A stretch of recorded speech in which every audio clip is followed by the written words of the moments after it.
asks, the StreamYard, I am ready, and you are here. Hello, everyone. Hi, Zan, Hilda, 81 Tissel, Ike, Sarah, Kathy, Shannon, Christo, Astrid. Zoom is open for anyone who would like to hang out and chat. The main event, the drawing along the reference, is going to be here on YouTube. But if you would actually like to communicate with your voice, I love having people typing in the chat. But yeah, if you want to, then you're welcome to move away. If you know the way, you should be able to find it. And we're going to be drawing 6 19-minute portraits.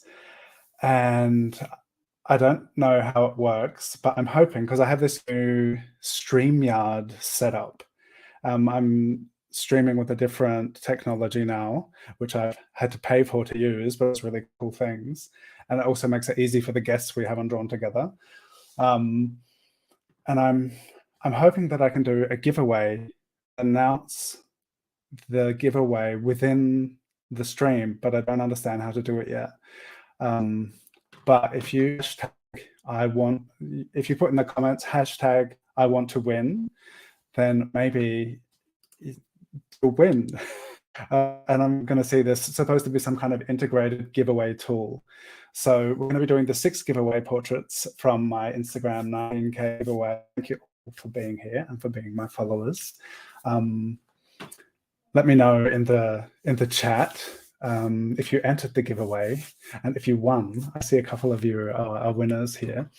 And here comes Zan. Yeah, anyone who wants to join Zoom, feel free, and we'll be able to talk to each other as we draw.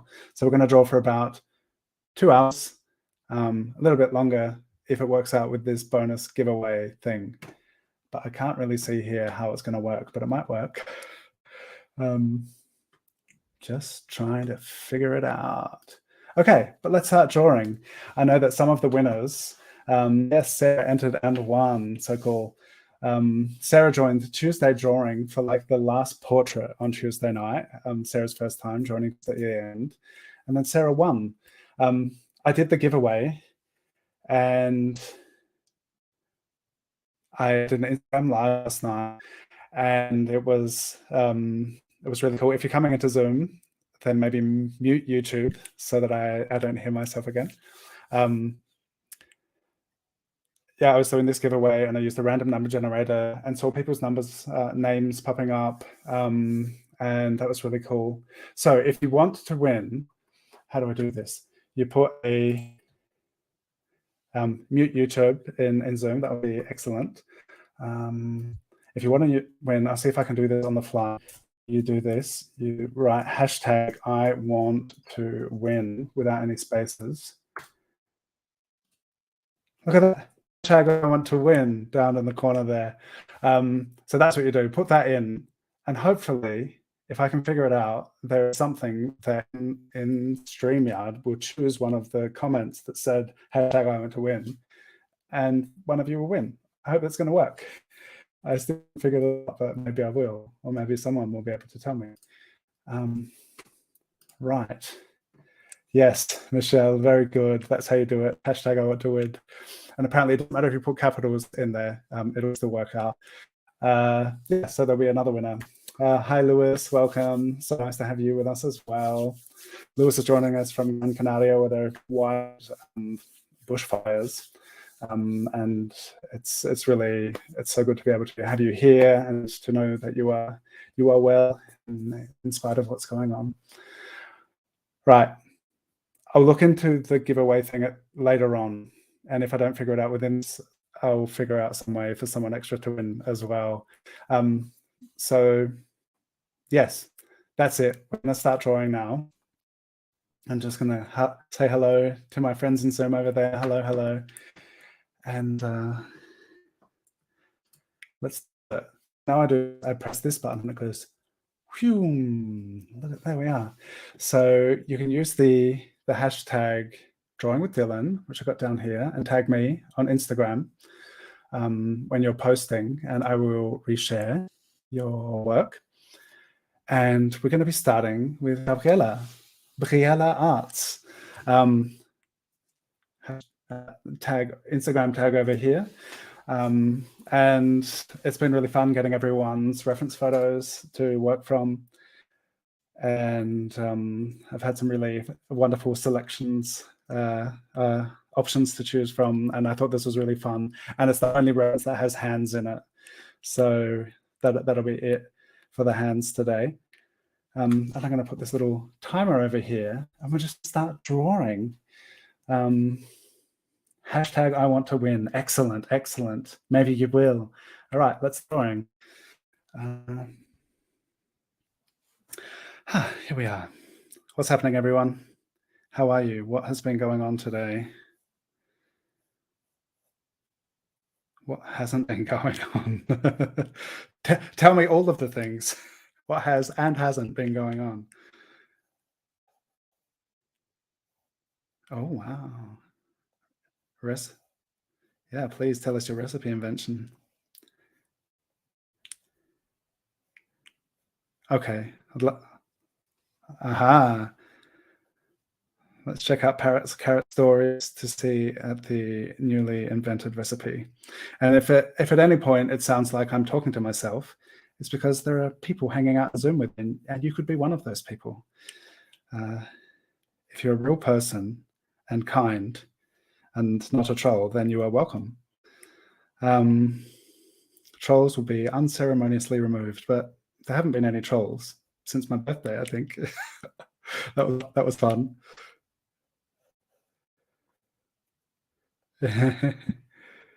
Maybe the ceremony will be searching out that name, seeing where the racket is coming from.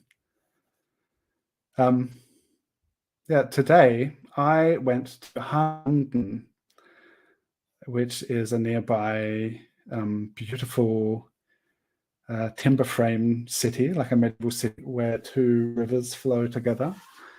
And I took my 3 kids and one of Icon's friends, and we walked around the medieval city, eating ice cream and playing. That was the thing that I did today. Playing. They have these really cool things built into the ground around the city. It's like a skateboard or like a snowboard thing, which is built on this wobbly thing. And all of the kids could like jump up on it, and then there were like these spinning poles like fixed to the ground. So it was really well done, like for kids, to keep the kids interested. And they'd be like, "Oh, there's another thing," and then they'd fight over who gets to use it. There was a lot of fighting. It was a lot of fighting between the children today, but most of them are asleep now. So, and I'm here, so it's okay. But yeah, this is how I recover. It's been intense. Yeah.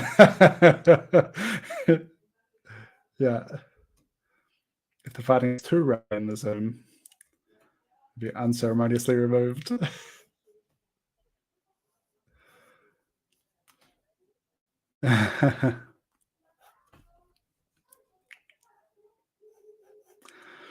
Oh, it's yeah. What do I wish for? It's tricky trying to what am I trying to do with my children? I would appreciate. I thought it's such a chilled day. Everything's really good. There was ice cream. There was all this good stuff, and we spent the whole day outside. But there often is like this, the go-to way of speaking and interacting, depending on who the person is there's a kind of moaning discontent, or there's a tone of intolerant rage, and it's often like you could say the same thing, and it doesn't even have to be friendly. It could just be more neutral, and everyone would feel better, including yourself, I think. And if anyone's wondering why we're drawing 19-minute portraits, just as a side note, Kira was pretty confused. She's like, "Why doing 90-minute portraits?" It's because this is my 19K giveaway. So I thought 19-minute portraits make sense. because I now have 19,000 followers on Instagram, and why not 19 minutes? But yeah, anyway, back to cultivating a family culture of non-violent communication, which is tricky. I'm not winning, but I have aspirations, but sometimes, whew, it's rough. How do I feel? Oh, I'm feeling really good now. This is my happy place. Whenever I get to drawing, it's like, it's good. Feeling confused. Yeah. Fairly confused that like things seem to be, it seemed to be like a really nice day. I feel like it was a successful outing. But that didn't change the kind of communication patterns. There, of course, there were like lovely moments, but I just wonder why the kind of the go-to mode of interaction is often less kind than it could be. So anyone who has any parenting or just general interaction with humans advice, feel free to pop it in the chat.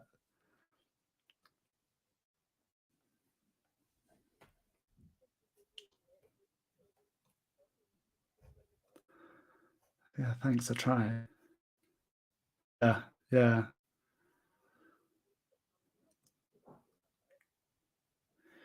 Yeah, and it's like there are certain things when I can catch myself.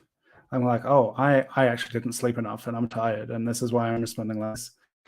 And I guess we try to set them up for things to be as you know, they're fed, they've slept, they're entertained, they're outside. Like try to do things so that we're like in a good space to have successful interactions together. And then sometimes, yeah, when they get tired or they get hungry, it's like, you know, they don't. It's easier for them to default to certain ways of interacting. And sometimes I have to catch myself not to get too quickly dragged into it to realize, oh, okay. Sometimes it works. But yeah, it was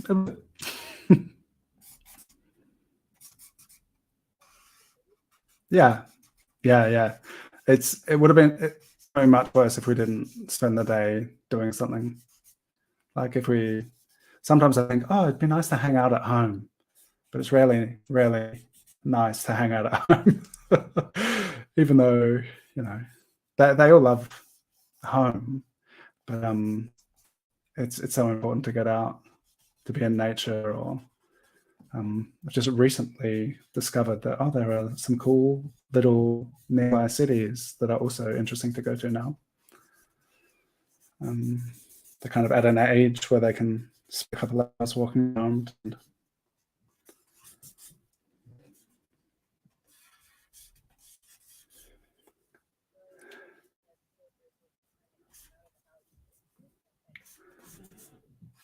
Okay, this is the thing I can now do with this streaming service. Julie said, wait until they're 21 and 18, going away to uni tomorrow. They are actually going away to uni tomorrow, Julie? Yeah. Someone said that recently about Holly refusing to visit Umada Uba, that enjoy it while it lasts. Eventually they'll just be keen to go. So yeah, it's interesting finding that balance.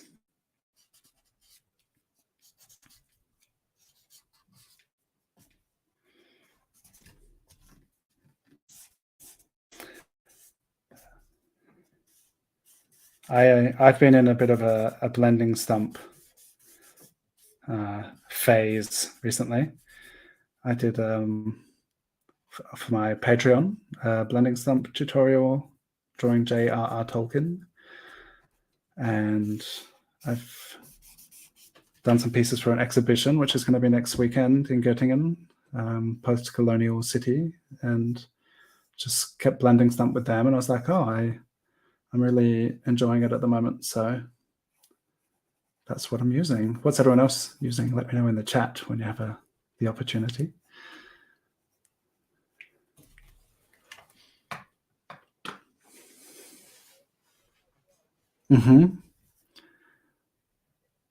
Yeah, it's really cool seeing your gouache work, Zan.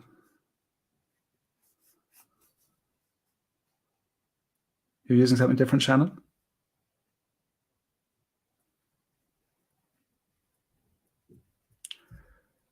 Mechanical pencil.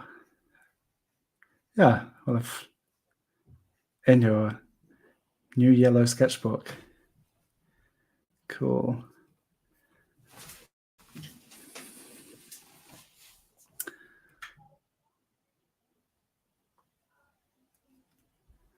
Yeah.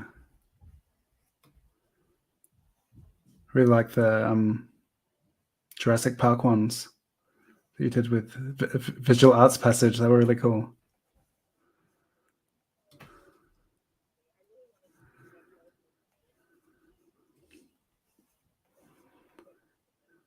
Yeah. I have this amazing book by Scott Lava called Amazing Everything. And it has this group portrait of Jeff Goldblum. And it's like all of the Jeff Goldblums from a bunch of different films, different characters, but it's wonderfully stylized. It's this really fun cartoon style, but it's like all of the Jeff Bloom, all of the Jeffs together with himself. That's really cool.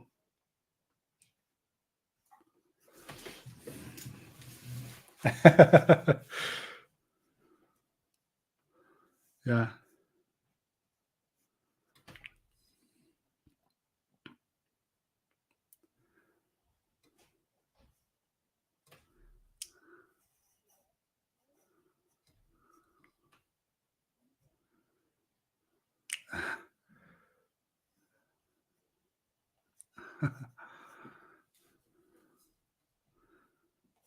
Have you ever seen the end of it?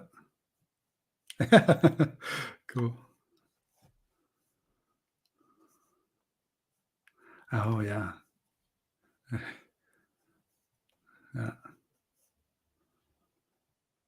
I remember watching that when I started watching weird things, or things that were not mainstream, I guess.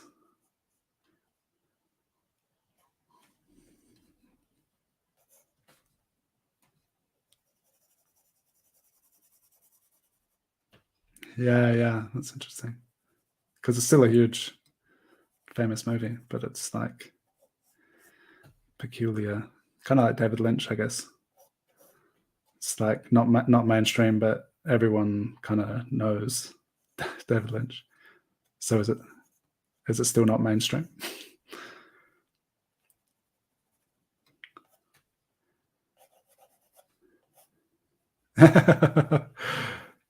Yeah.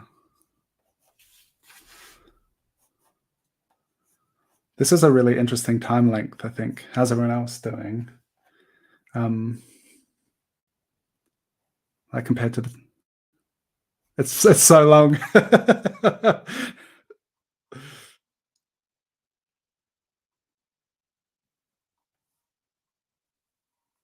So I've had a couple of months where I've done a 10-minute portrait live stream a day, and I'm hoping maybe in October to get back to it, doing a monthly, like a daily challenge.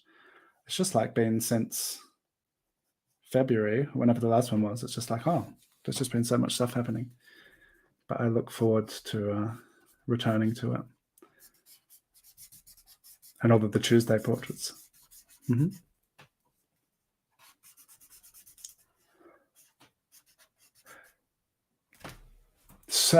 Please mention the strange things for the YouTube folks.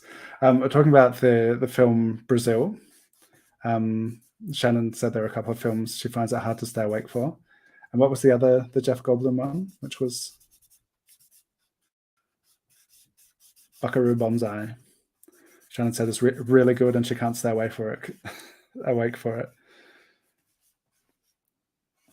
Yeah, everyone, tell us your strange recommendations. Strange, but watch it. Just in general, if it's yeah, we could expand beyond the Jeff Goldblum recommendations, but if it's got him in it, sure.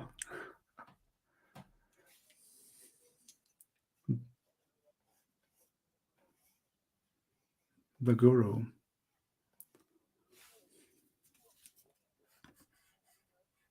Eddie Murphy. Mm-hmm.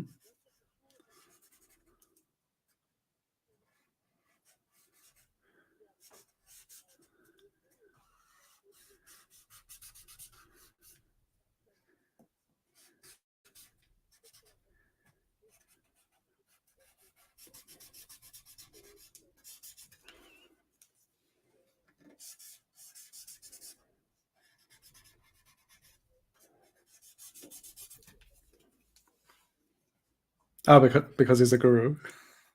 Oh, because he's a salesperson. He's actually like an actual spiritual teacher, kind of enlightened being. Okay. Jeff Goldblum and Eddie Murphy. Interesting.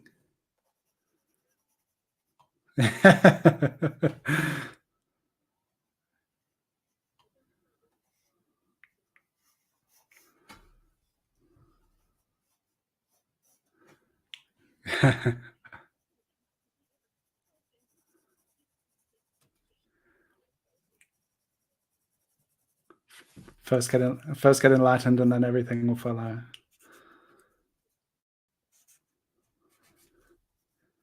Shannon's become a life coach. What's the new Instagram account? How do you even know how to pronounce it?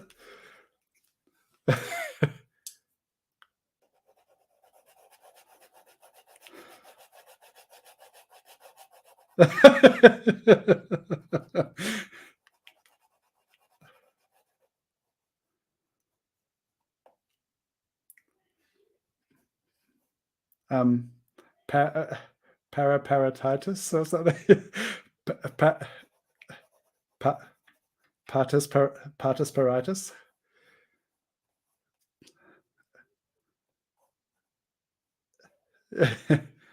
Yeah, offering great life coaching at the moment.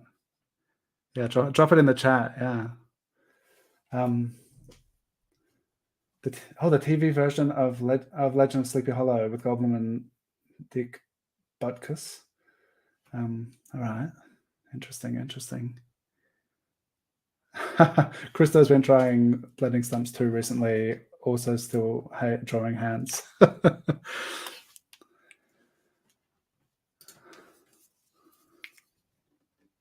Painting with John.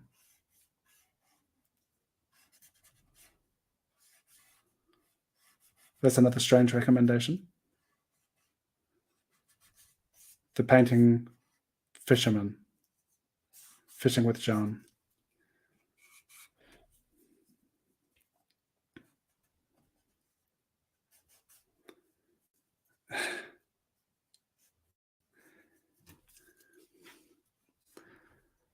Has anyone seen Good Omens? I've just seen the first season, so don't tell me about the second, but I really like that. It's on Amazon. Have to cancel that Disney subscription and get Amazon for a month and just binge watch. Okay. All right. Yeah, the audiobook is really, really good, especially the English one. I don't know how the German one is, but here we go.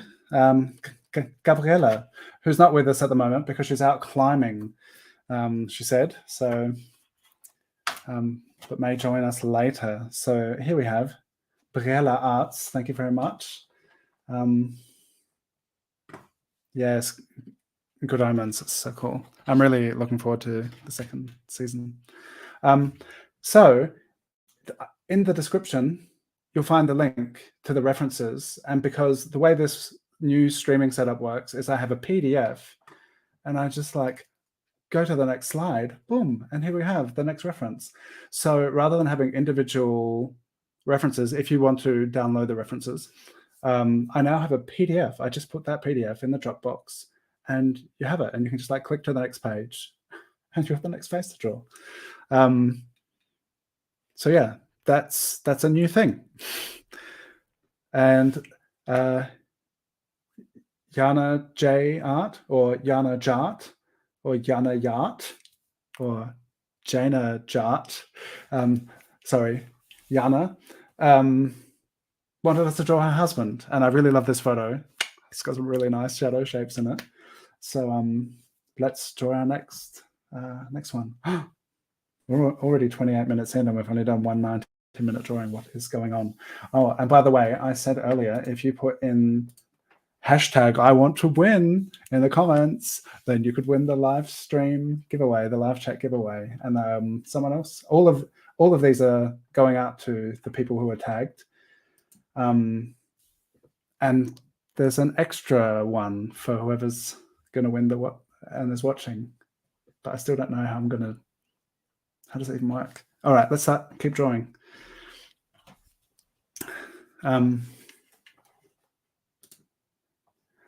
StreamYard is cool. I like that it's got the, so for those who are interested, the past year and a half, I have been streaming with OBS, which has been great. But there are some limitations, and my sister, my wonderful, amazing sister, Claire Lauren Sarah, she streams with StreamYard, and I thought I'd try it out because when Shannon and I have our guests on drawn together on Thursdays, usually we meet via Skype, and then I plug Skype into OBS, and then OBS streams to YouTube. And this cuts out a few steps, and I think it makes it easier for guests to join. And I'm really interested in exploring the potentials of it because StreamYard also offers webinars. And so maybe in future, Tuesday Zoom sessions might become StreamYard sessions because you don't need Zoom to join. You can just join in your browser. Because I know in some countries that there's no Zoom. And maybe more people will be able to join just by clicking that link. So that's interesting. That's an interesting kind of possibility. And the way it has for the reference, I said how there's the PDF. Like I used to, for John Ofori, I had almost 100 individual images that I imported into OBS, and I clicked through and I grouped some of them. And so there was quite a lot of orchestration in the background. And with Thomas Little of a rural pen as well, I had so many things I wanted to share and I couldn't get around to putting them all in. And here you're only allowed to put one thing in. So it can be a PDF, and the PDF has lots of individual things in it. So that is this kind of has forced me to do something which is more organized, which is potentially going to make it easier and less kind of clutter within the streaming, because I can just kind of click between it and I can bring up people's comments like, I too prefer painting to fishing. When people say things, I can just bring it up. Yeah, there's different things you can do here, which is interesting. And oh, here we go. Partits, car Ritz for your financial plus enlightenment goals. Partits. yeah, go check that out. It's a very fun life coaching account with some really tasty recipes and A grade wisdom and knees.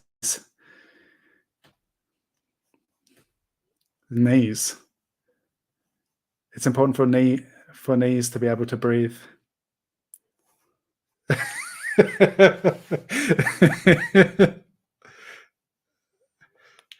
The power of pantslessness. That's a very good word.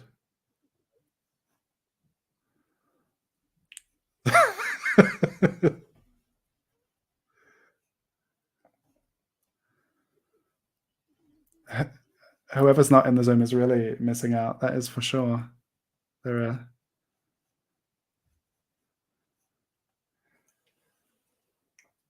Oh, definitely. Definitely. Here's a question. Some people are introverts who plan to keep YouTube lives. Yes, totally. People, it's just like there are many more people here on YouTube than in the Zoom room. But it's nice for me. I appreciate all of the comments in the chat. Keep chatting. But it's really cool to have friends to like converse with. Because I used to do my live streams and it would purely be me responding to the chat, and then I was like, oh, if I open up Zoom as well, then there's more of a conversational dynamic, and there may be strange periods of silence for those watching on YouTube when really interesting things and strange things are being said in Zoom. But it's really cool. But YouTube lives are here to stay. I actually want to do a lot more of them. So keep your eyes and ears peeled.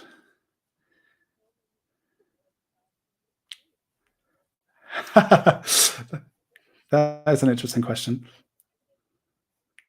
Oh, is there anyone in Zoom who's not an introvert? Okay. Okay, it sounds like we have 50-50 split of introverts and extroverts, and all verts, all different shades of green are welcome in Zoom as well.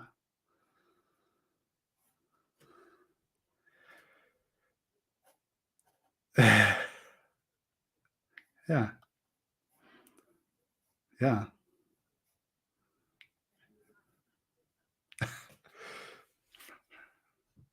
Yeah. That's an interesting point.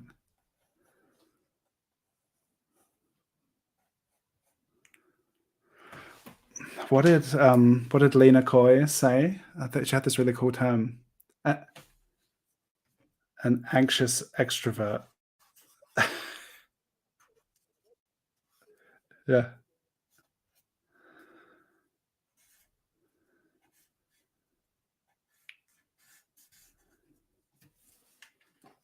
I don't know. There could be more things. Oh, in Zoom.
That people just take apart people's, like psychiatrists are analyzing people's YouTube videos. That's getting to you, or this.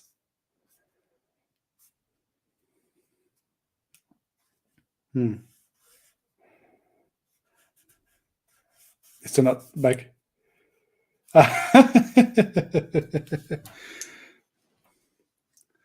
This old.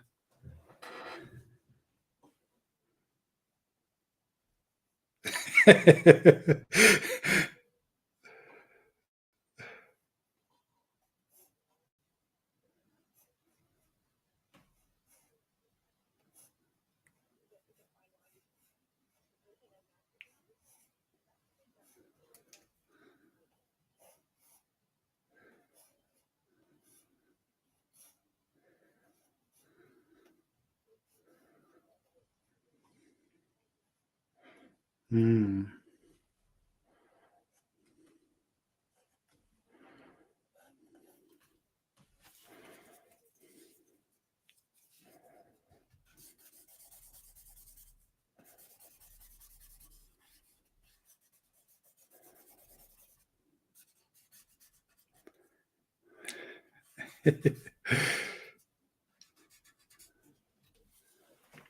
um,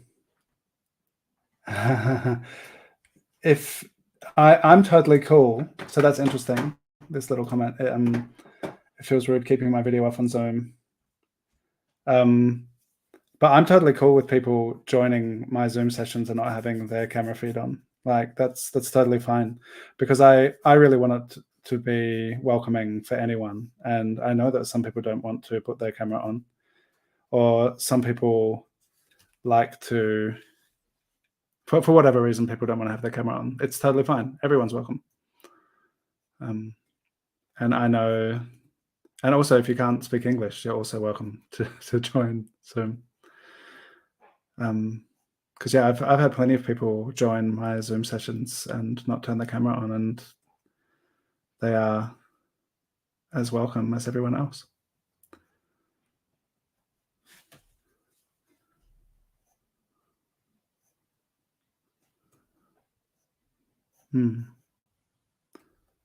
Yeah. So yeah, that's also sometimes just a technical limitation as well. That if the camera feed is on, it just takes too much bandwidth. So sometimes people won't have the video on because it's just makes everything lag. So whatever the reason, it's totally fine.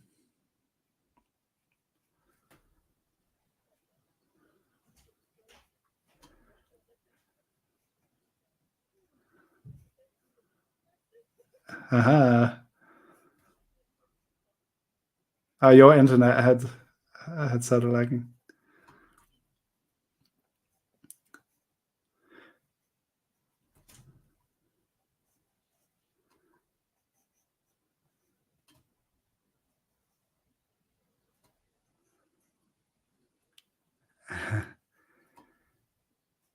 Oh, it's great because you can read stuff and I don't.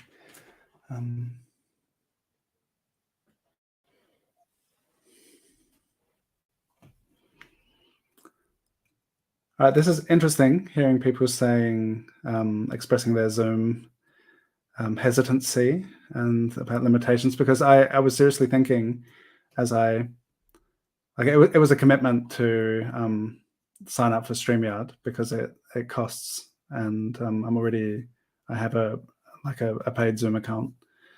So I was wondering, is it going to be feasible to migrate Zoom sessions to StreamYard? What I'm doing right now, where I have parallel Zoom to the live stream, I'm not sure if that will work, but for Tuesday sessions, it might work. And so interesting if there are people who have issues with Zoom, like technical capabilities as well, that could be interesting because it's in browser. StreamYard is an in-browser service, so it's definitely something we'll try out. And if that makes it more accessible for people, that would be really cool. But I still have. Yeah, let me know how was Thursday compared to other Thursdays. Yeah, because that was in StreamYard. So what was it that was that you noticed was different? How was it cool?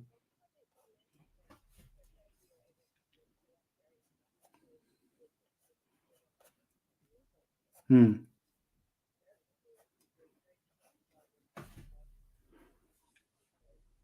Cool.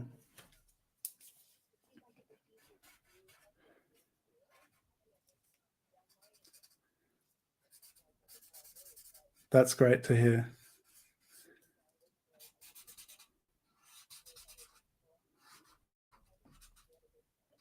Okay. Cool. That's really great to hear, because that was part of the reason as well. After having John on, I was like, oh man, his work's so amazing, and it was so blurry. And the interesting thing is the way. So instead of everything having first to be delivered to my computer through Skype and then go through OBS and then go into the stream and stuff, everyone is directly hooked into StreamYard, and StreamYard does all of the processing, and they have bigger processing capabilities. And that's part of what their claim is, that the quality is more stable,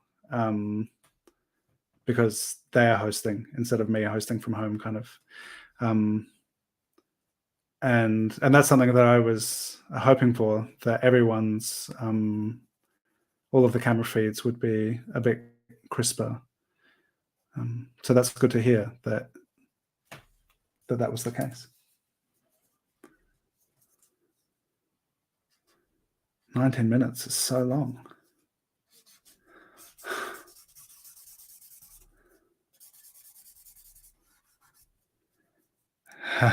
It's nice. You can have a little nap or stretch mid-drawing.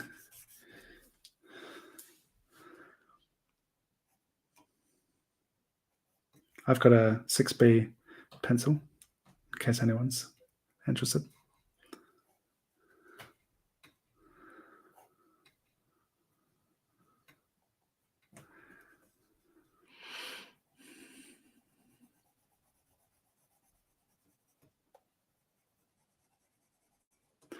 Yeah, we'll figure that out. Yeah, before Thursday, because Nicolas Aribe is joining us on Thursday. Tell us in the chat if you know who that is. Hugely inspiring, super exciting that Nicolas Aribe is going to be joining us on his birthday. So yeah, we'll do a test run before Thursday to make sure we've got that figured out.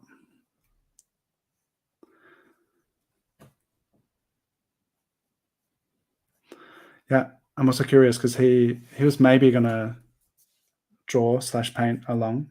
I'm not, but he hadn't decided yet, because that'll be interesting to see how that works in StreamYard, to have the guest join with two.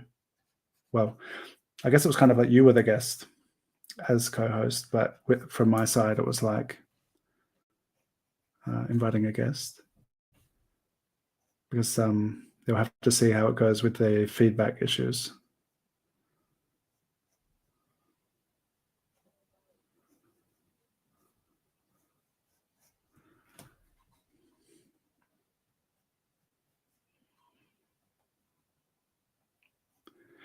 Yeah. I was thinking, I had a look, and you could just like order the cheapest ones, because your phone is plugged in, right? So you can't have headphones plugged into the port because the power is going in there.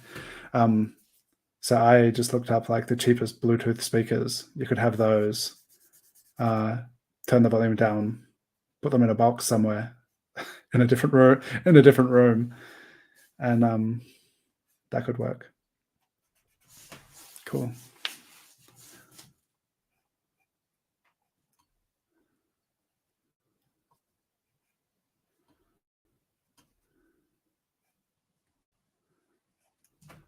Mm-hmm.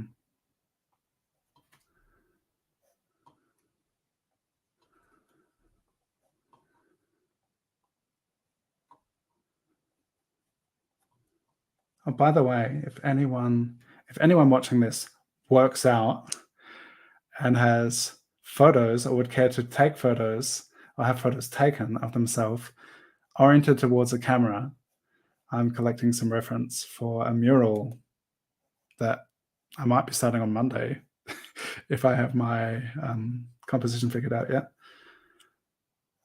Yeah, and I'm still collecting reference.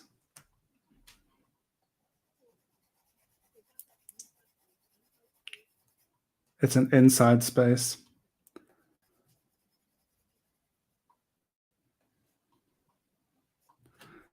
Yeah, it's inside a fitness studio, a gym.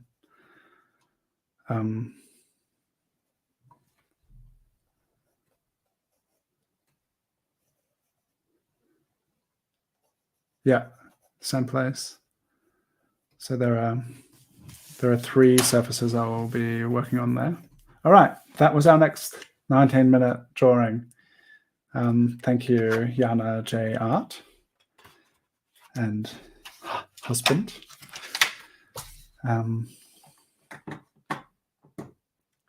Here, it would be cool if StreamYard had a translate button.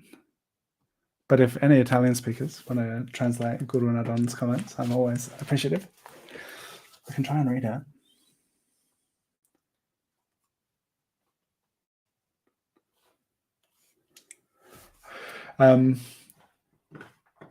Sarah, are you still here, Sarah? Sarah Ferguson was the first winner who came up with the random number generator. What was this? Oh, the paper's kind of warped. There we go. Next pose. If you would like to win, put in that old hashtag I want to win, and there'll be a bonus drawing at the end if I can figure it out.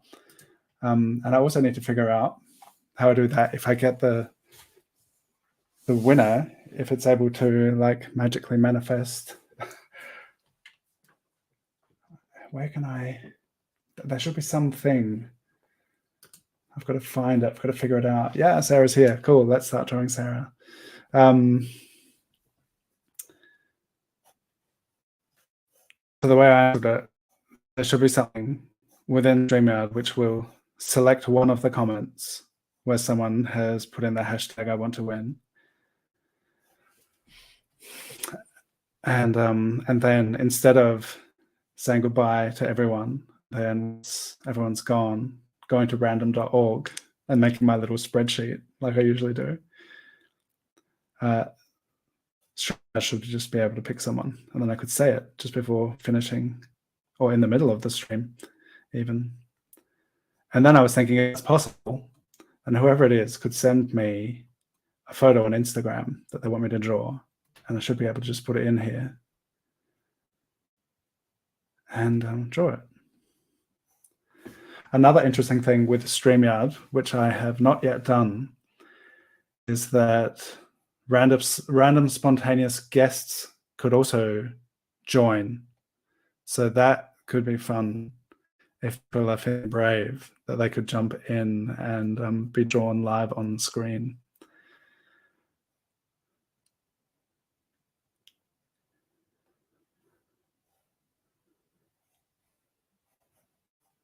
But yeah, we will see what kind of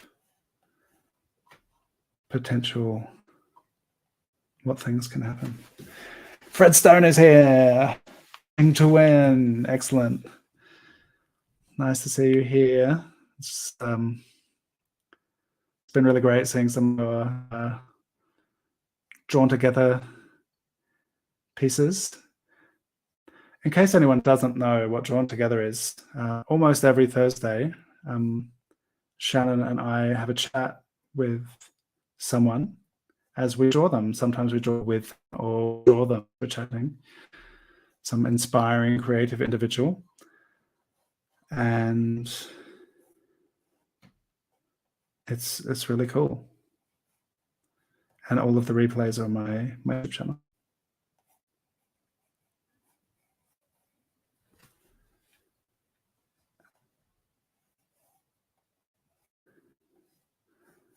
And those of you who are in Zoom, if you would like to win the bonus giveaway, you can also put I want to win, hashtag I want to win in the comments.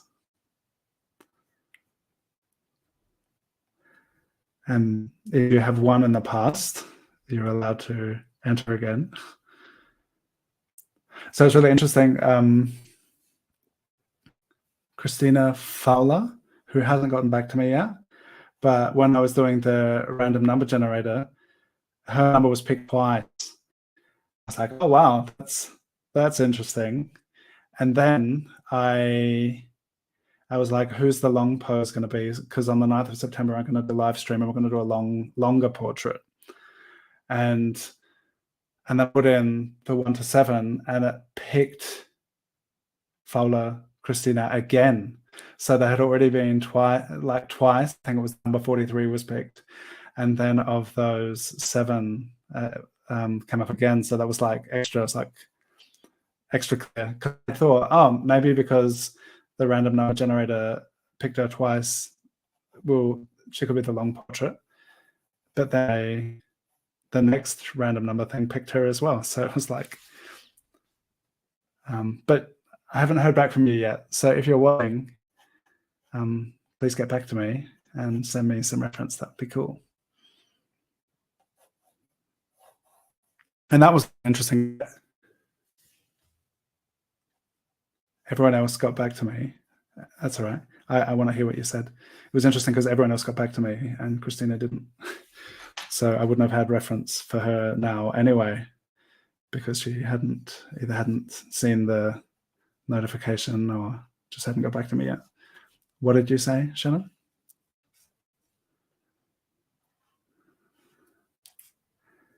Oh, cool.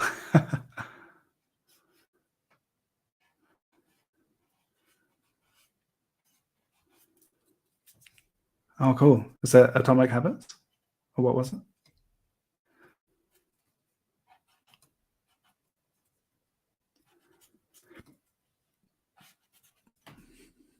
Excellent. Who has read Atomic Habits? Recommended by Claire and Sarah. I listened to the audiobook. It's really cool.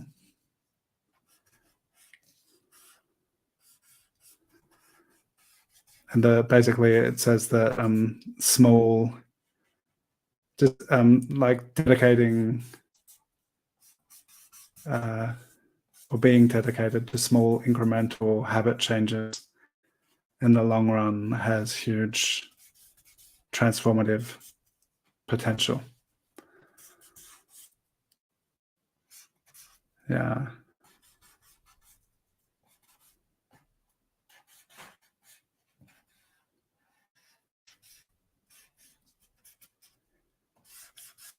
Yeah, because it's like building neural pathways by developing habits, and each time you do it, it's like reinforcing something. It's been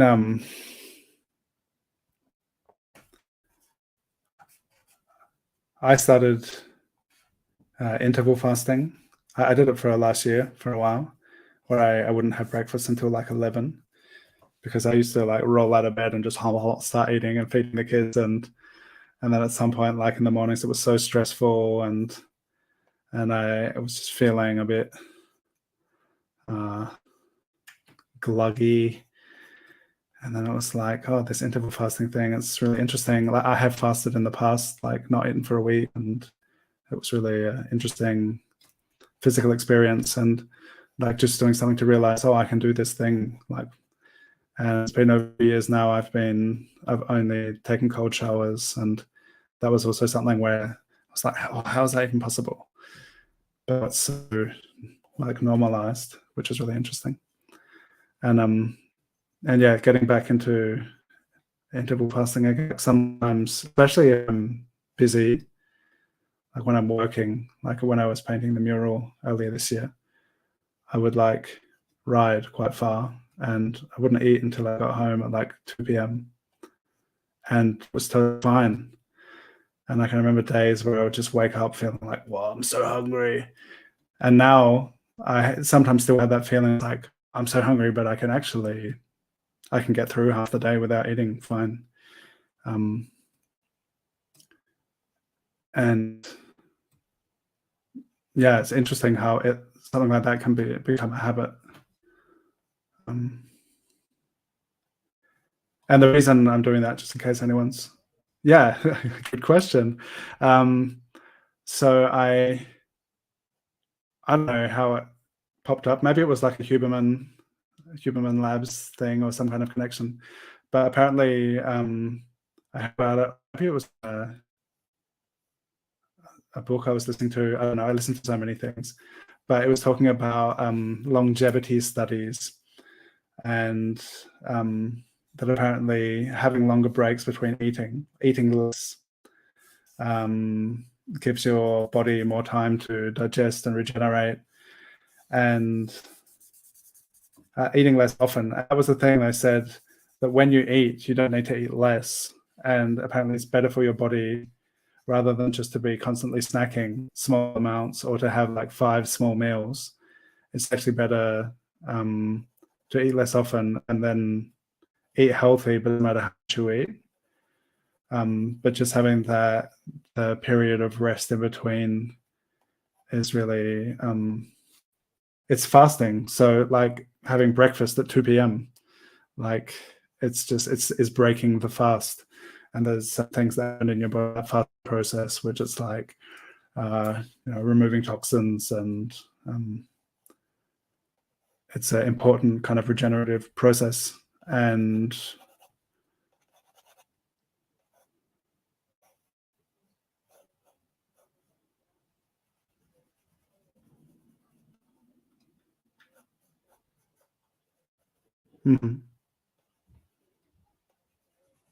okay.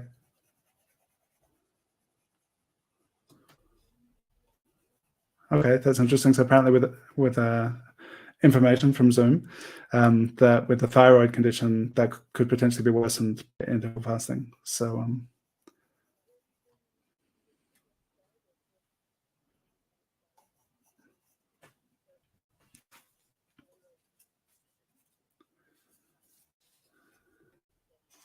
okay, interesting.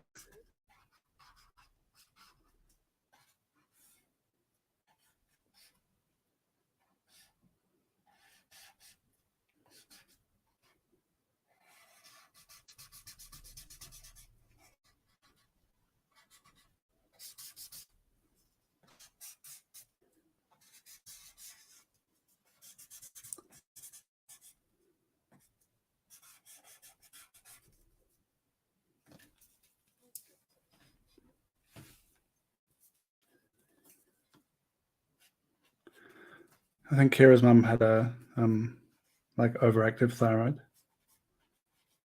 So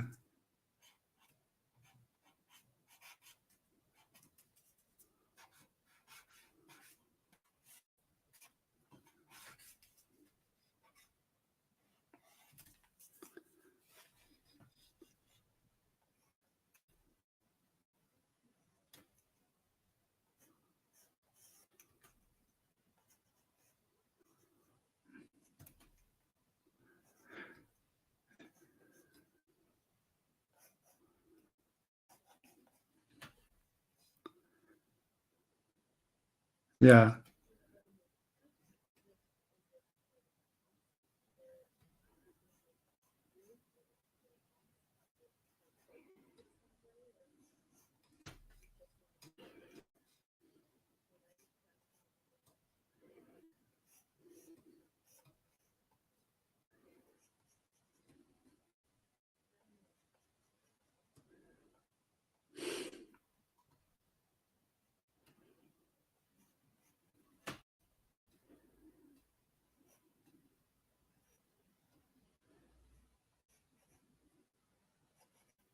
Mm-hmm.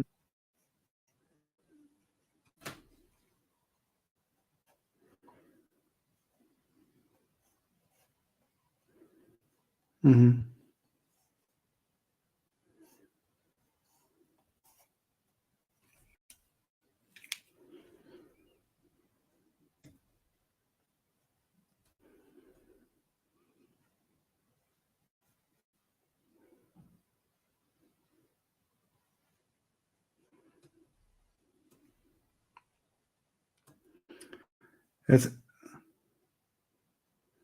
it's interesting when I notice, it's like, oh, I definitely have nerves.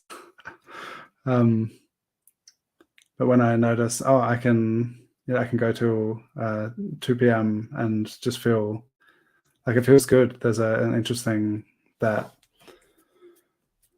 the energy hasn't been directed towards digestion. I just feel like kind of like I've gotten so much done and so much of the day, and it's like, okay, and now it's time to eat. And then noticing with the kids, and I've heard this, how kids need a lot more energy, and they're growing and they're using a lot, and because what I mentioned earlier about how the mood or the kind of the emotionality, it's like if they're hungry, then they get really hangry, and it's really apparent. And it's interesting to, whatever I kind of experience and learn with my own kind of body and state of being, whether it's emotional or physical. It's interesting when I kind of look at my kids and think, oh, how is it with them? Like, what are they experiencing? And because it's so like raw and direct and unfiltered with the kids.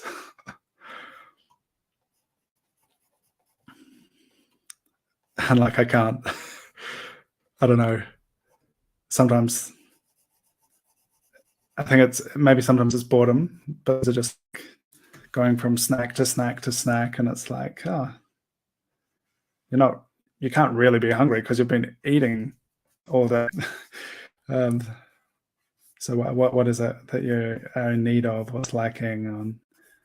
Sometimes I think it's totally there's like a boredom element to it, and it's interesting to kind of figure out what's the best way to go about doing things. But then they also choose, like, that in spite of the conscious effort we put in trying to nourish them, they basically just want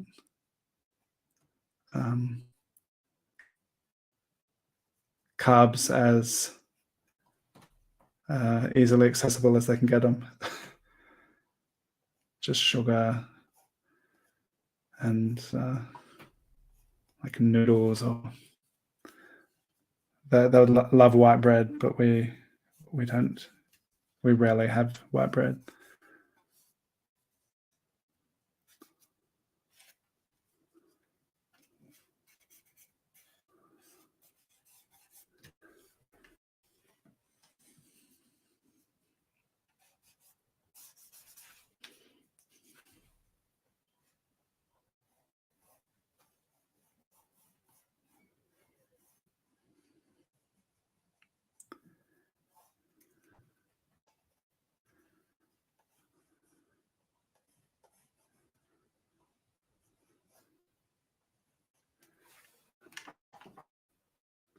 Did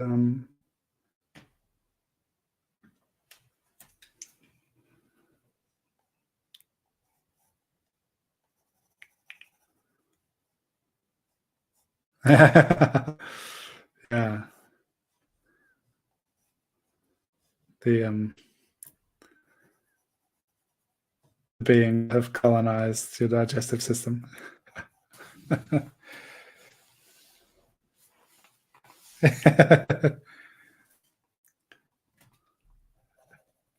Yeah. We know you've already had ice cream today, but how about some more?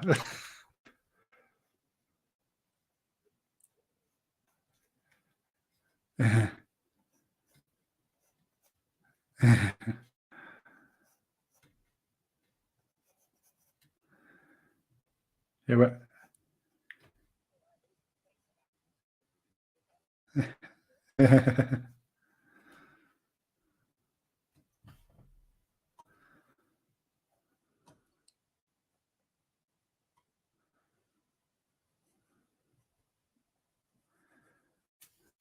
it's interesting. Yesterday, we often we buy a lot of organic food, and I wanted to get some ice cream yesterday, but I went to this organic shop, which is really pricey. And it's like, well, I'm going to go to the normal supermarket and get some ice cream. And then there was this absurd offer where you could buy 3 less than the price of 2. And I was like, well, I guess I'll just get an absurd amount of ice cream. And so now the kids know that it's in the freezer. And yeah, and so we were, even though we spent the day out and we ate ice cream in Hannemunden, as soon as we got home, the kids are like, ice cream. It's just like, oh, we've already had ice cream. How about we just wait until it's time to eat real food?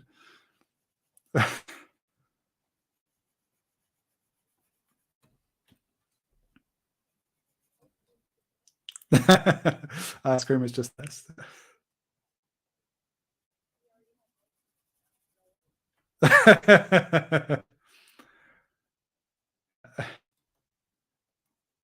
We haven't had ice cream out of our own freezer, and that was then, and now is now. All right, cool. Thank you, Sarah. Here's my Sarah. Cool to have you here in the chat as we draw you.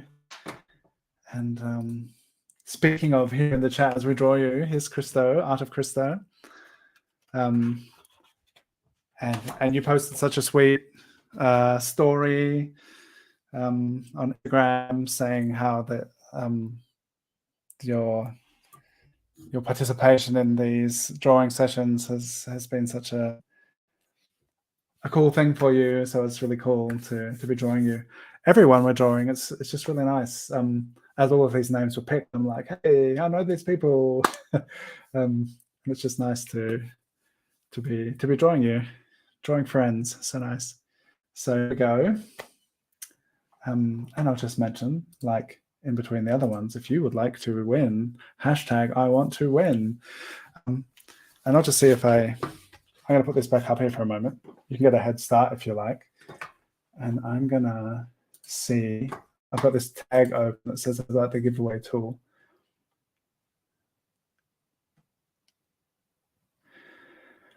Enter the text you want to match, collect entries, share the live giveaway, draw the winner, and the winner is, I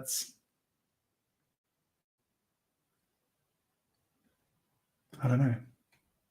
That doesn't make much sense to me. Okay, withdraw. I'm just reading this. It says StreamYard has this easy giveaway tool. How does it work?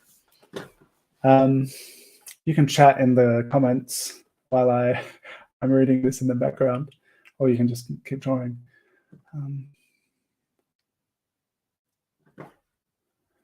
The new tab, open StreamYard giveaway page. Choose a broadcast. This one. Match the text. Oh, maybe this is how you do it. Hashtag I want to win.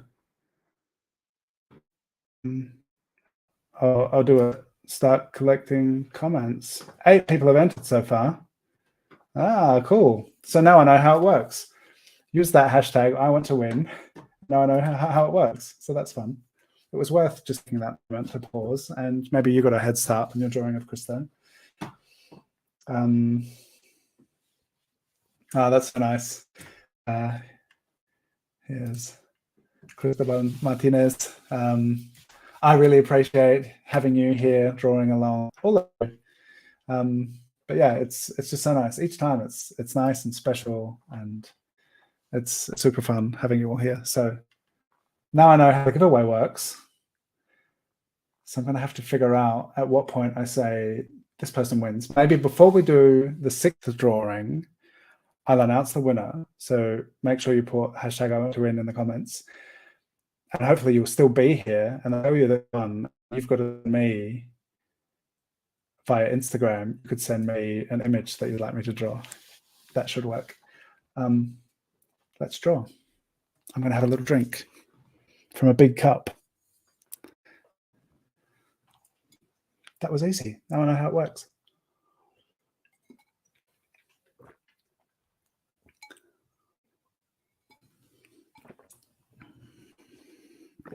Yeah, some ASMR with my good microphone.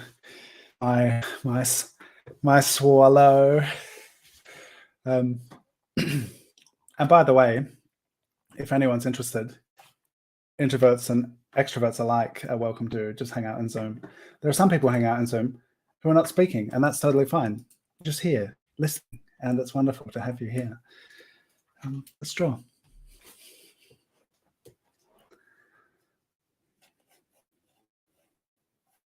Has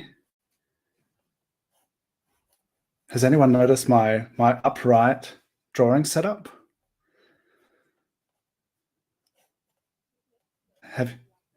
Yeah, I like it. I just wonder if people notice my beard creeping into the camera feed.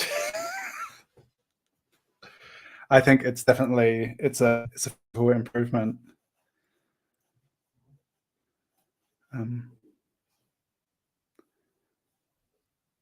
The next would be to have a standing table, but the way this room is set up, I would be afraid of stuff.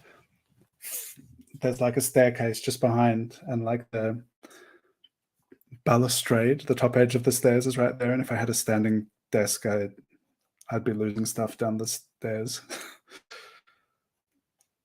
But I think it would be physically good for me.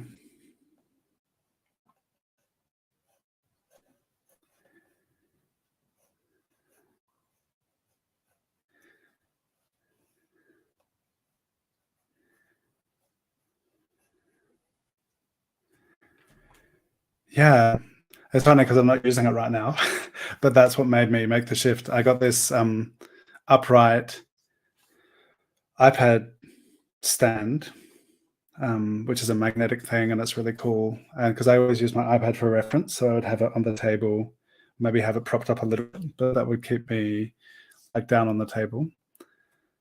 And then it was a Kickstarter last year from the same brand that makes the phone lenses that I have, and they did a collaboration with someone who designed these device stands for iPads and for phones, which is a magnetic thing, and it's nicely movable and posable, and you can change the orientation, and it's pretty cool to use. So once I backed it on the Kickstarter, thinking, oh, if I get that, maybe I get this upright setup.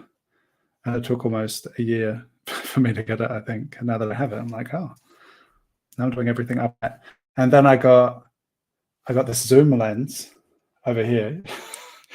And I had been working with a wide angle lens and the tripod hanging above the table. And so now on the shelf over here, I have this mini tripod, which I've had for forever. And the camera's sitting on there, and it has a zoom lens looking over my shoulder. So kind of it all came together in doing this setup, like the iPad stand and the lens, and it's cool.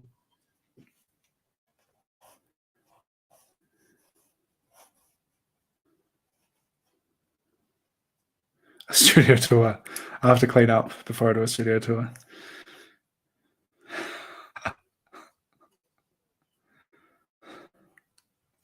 I have a very unvarnished space. I've got them. There's washing and drying over there.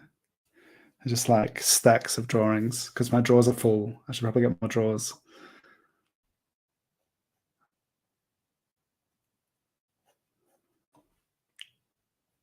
Start a petition to. I probably tied it up before you came.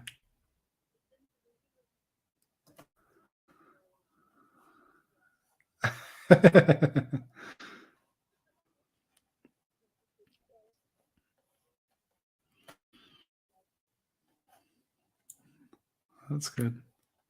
Someone actually asked me a year and a half ago to in a blog mailing thing to do like a studio tour thing, and I was like, oh yeah, that sounds cool. I just need to tidy up. And that was a year and a half ago that they asked me about that. So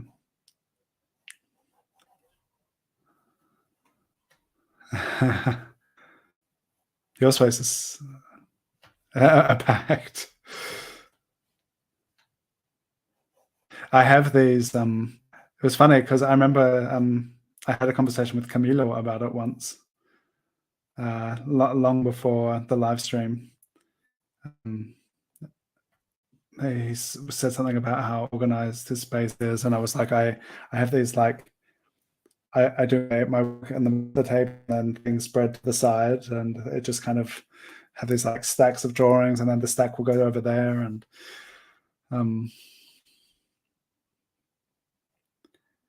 seeing Paul Madonna's space on Thursday was like, oh wow, that's nice and clear, lots of space, really nicely organized.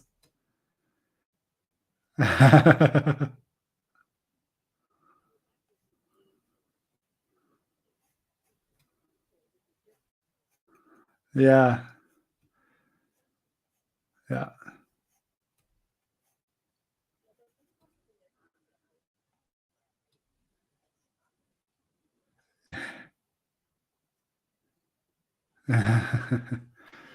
um,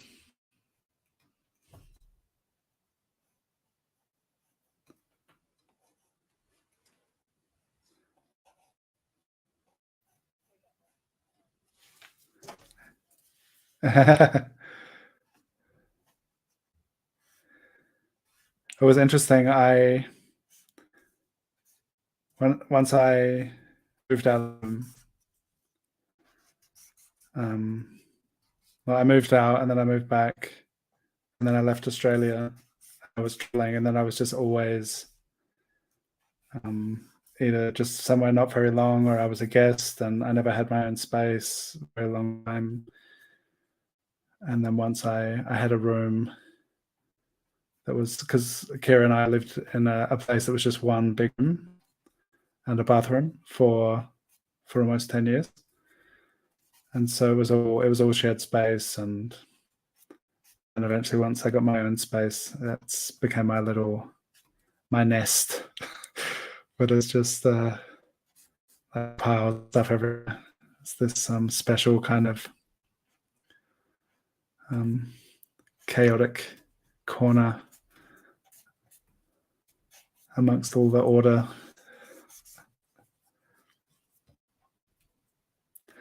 Let us know in the chat how your workspace is at home. If you would be ready to do a studio tour right now.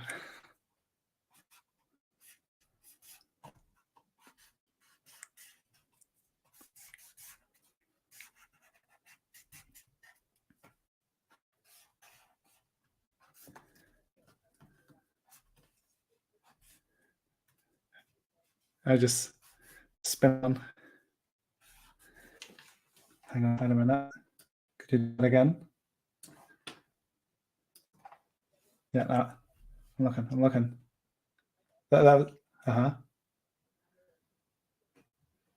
Excellent.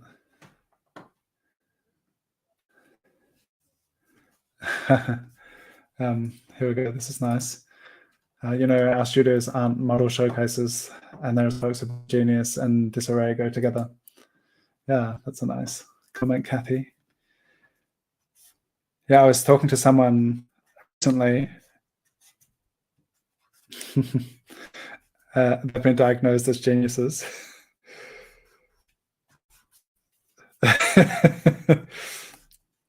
What's up with me? Oh, you're a genius. I was talking to someone recently who is an astrophysicist and was probably going to join us sometime on Drawn Together. It's a lovely guy, René Heller, who lives in my village. And a few years back, I saw him in an event, and he was talking about these planets that he discovered. And yeah. And he asked me about my studio space, and I was like, well, it's a bit chaotic. And he's like, you know, do you know where everything is? I was like, yeah. And he's like, he was kind of fascinated by the idea. He's like, oh, I've heard about workspaces like that.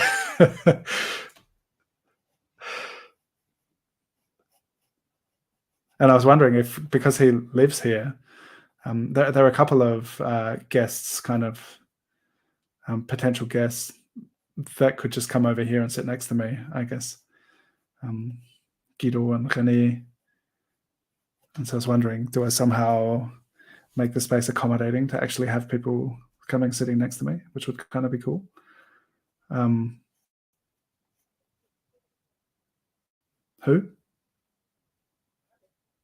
Arvid. Oh yeah, I can like to come and yeah, no, that's all right. I often make that mistake. Yeah.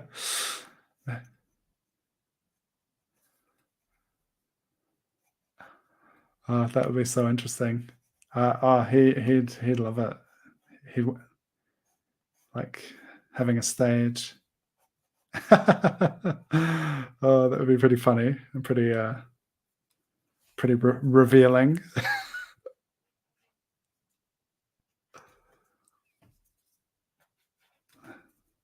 It would have to be in some school's just started back, so it'd have to be like a school break.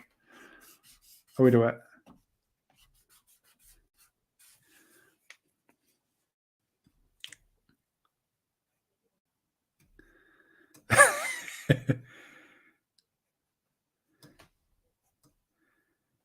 Yeah.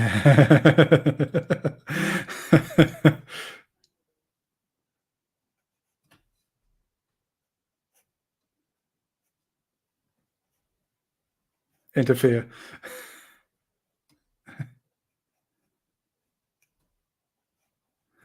Okay. Yeah, but that sounds fun. So for those on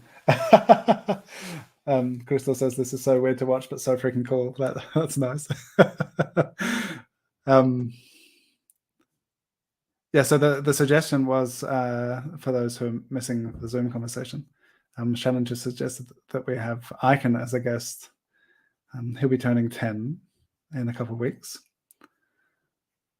That would be very interesting.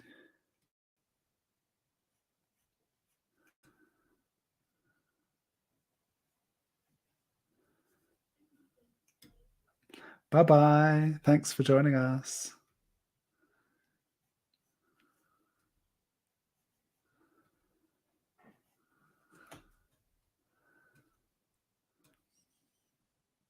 Crystal, you recently got a baby, right? Became a father, or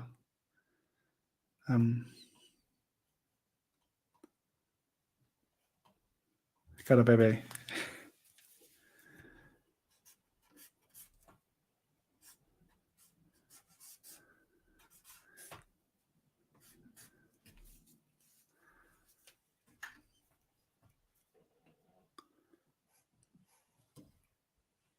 Oh, nice. Ah, have fun.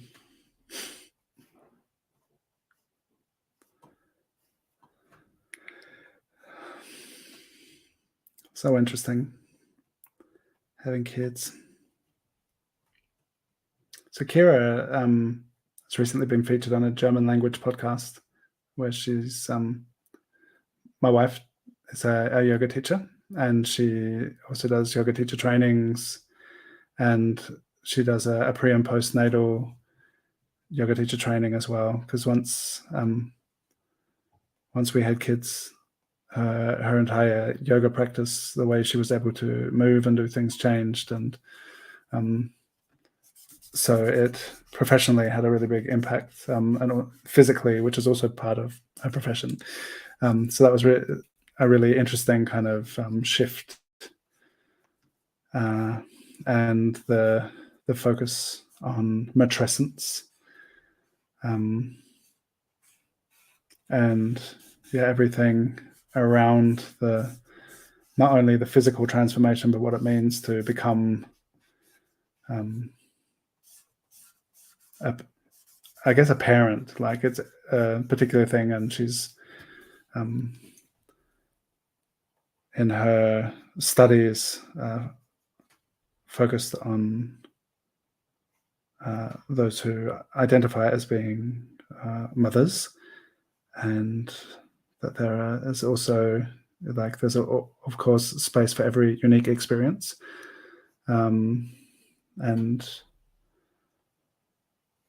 but yeah, what is to be a mother, and like, it was a big journey of kind of discovery for herself, and it was really interesting.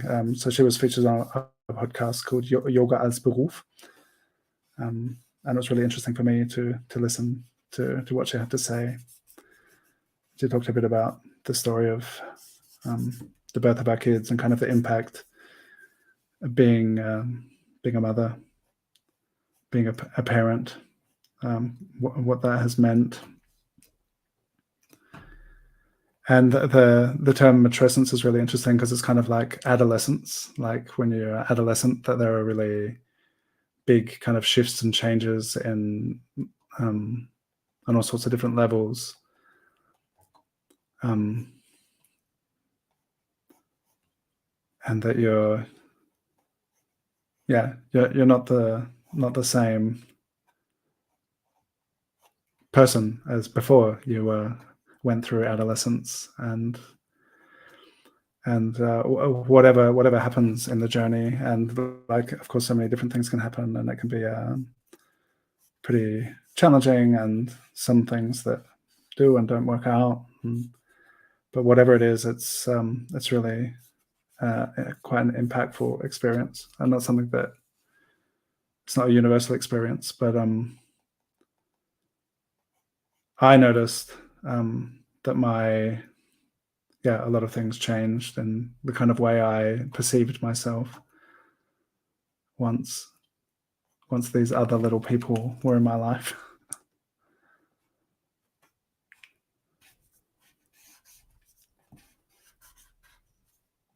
And it's just, it's a really interesting opportunity to grow and learn together. And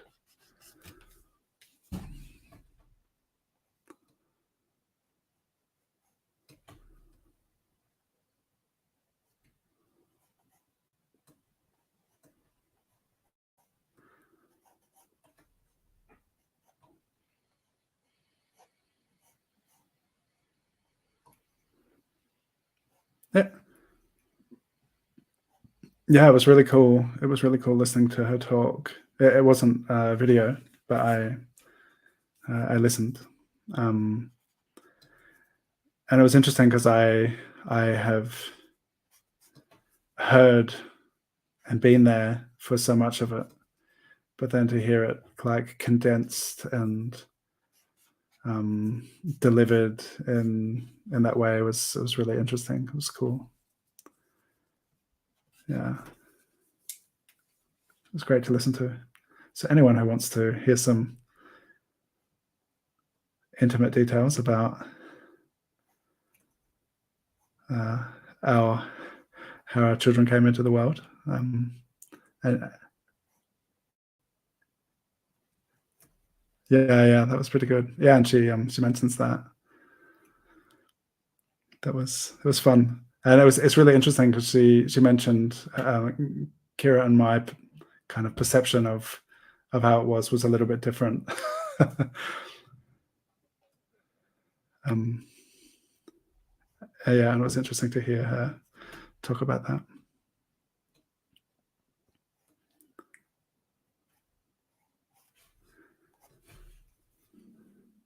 Huh? Is the timer finished? No, there it is. All right now, just when I realized, like, it's weird that we're still going, but then that was it. Here we go. Done. I want to win. Hashtag I want to win. Put that in there if you'd like to become the extra bonus winner. So after we draw Luke, I'm really excited about this reference image. After we draw Luke, I will select the winner, So thank you, Crystal. I'm glad you like it. Glad you're here. Everyone I'm drawing, you're going to get these drawings. I'm going to send them to you. So privately, you can either email me, dylan.illusion@gmail.com, or on Instagram, you can let me know your address and I'll send them to you.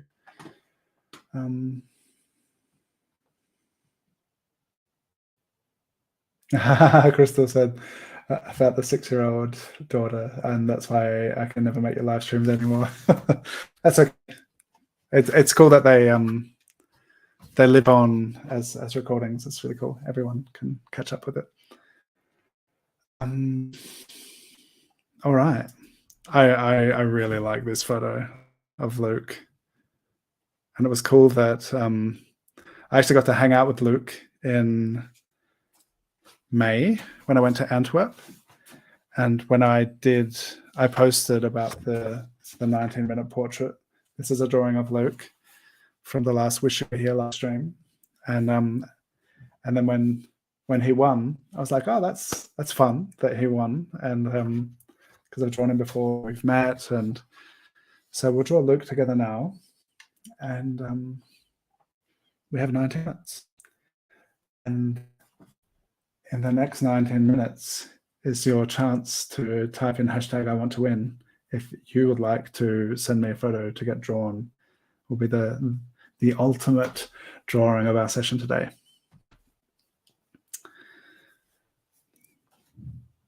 I might go straight in with the blending stump with, because there's just so much shadow.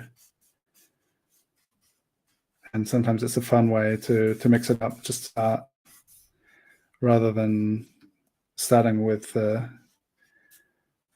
finer line work to get these big blowy shapes happening.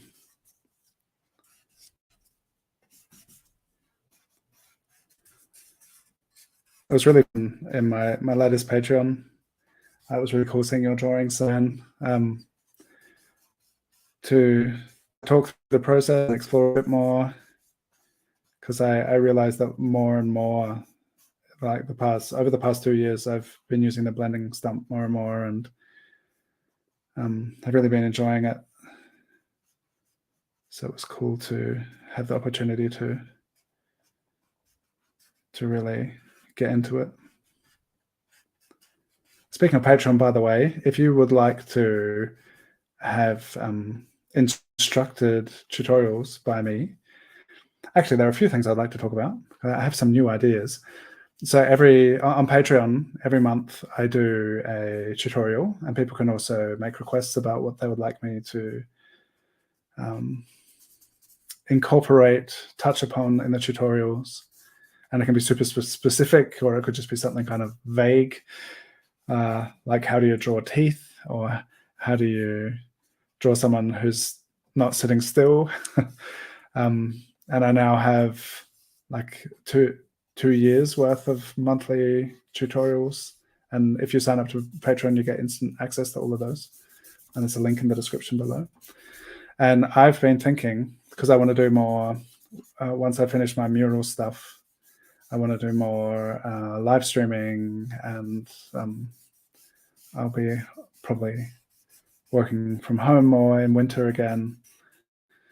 And something I've wanted to do for a long time is to do like an online class. And in 2020, I was, before the first lockdown, I was teaching some classes in Göttingen, which were really cool, and they were really structured, and we went through certain things. The first class was called Sehen lernen, Zeichnen lernen, so learn to see, learn to draw. And it was a really structured class, and we went through certain exercises and practiced certain things, and just learning about perception and the way we see things and represent things in drawing. And it was really cool. And that's a format which is really different to the tutorials which I've been doing, and it's totally different to the live drawing sessions on Tuesdays. And something I've thought about for a while is to, perhaps as part of Patreon, to have a tier where people can participate in in-person class, like a monthly class, which would incorporate part of the monthly tutorial video and would like kind of go into depth, and maybe there'd be some opportunity for critique if people are interested in that, and where we really look at, like, sit together and we can have feedback and be in a group and have it more like a more of a class setting than most of what I've been doing online has been, really. So that's something I'm thinking about. If people are interested in that, I would love to know, because that could possibly be a thing that I could start, like maybe in October, doing monthly live classes, which could be recorded as well. But I think it's a nice idea to actually be able to sit together and go through the process and learn things together.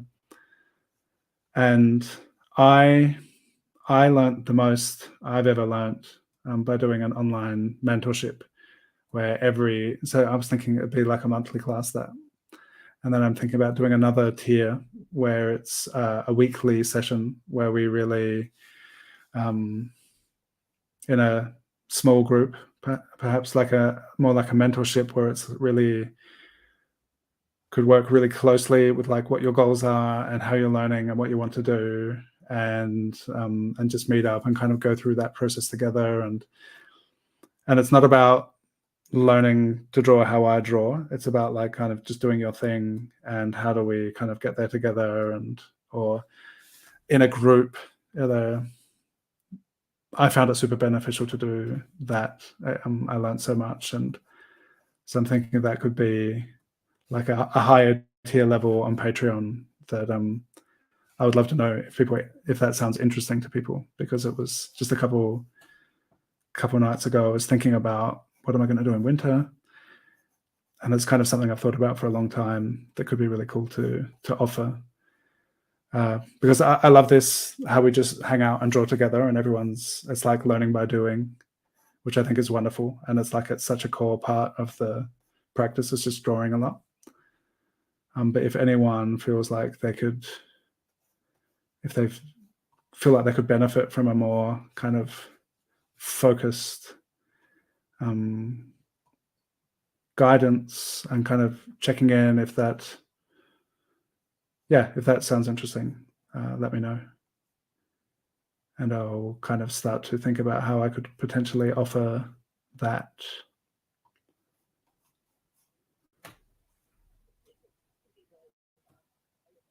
What's that?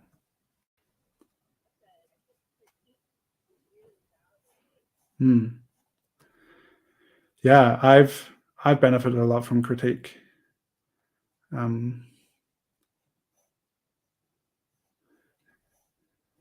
We had that.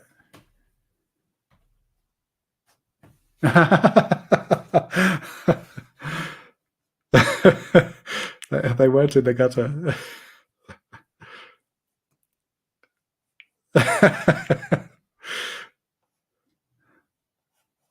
That was fun. Oh, that's good. But it felt really cool to be able to be like, oh, if you do this, that could be interesting.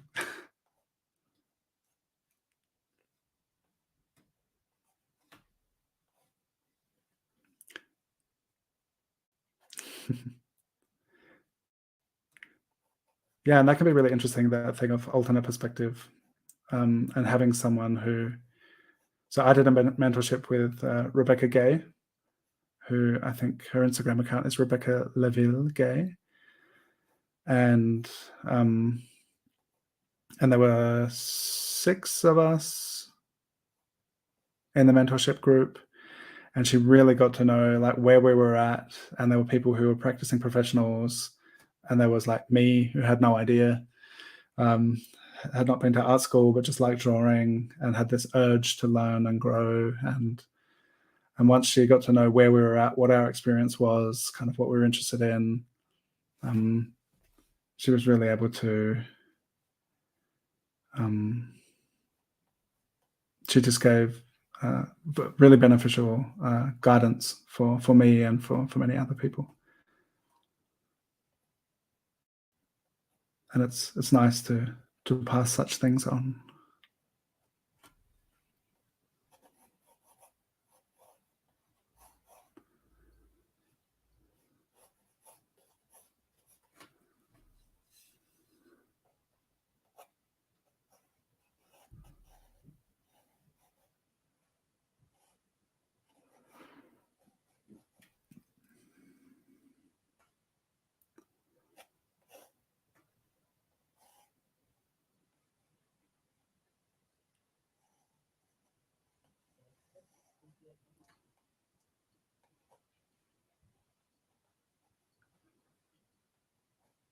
Mm.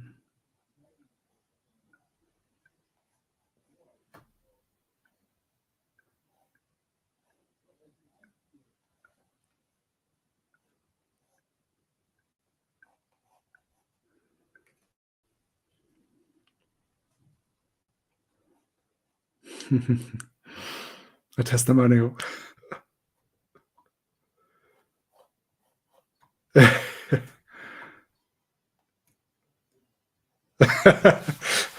Like my testimonial yesterday about pantlessness.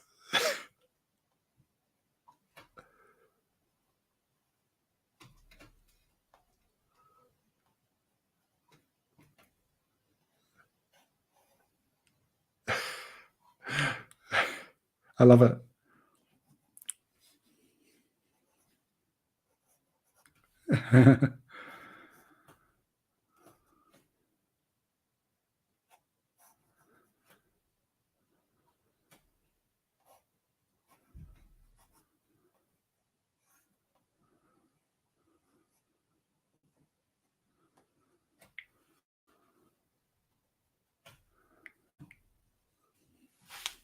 Mhm.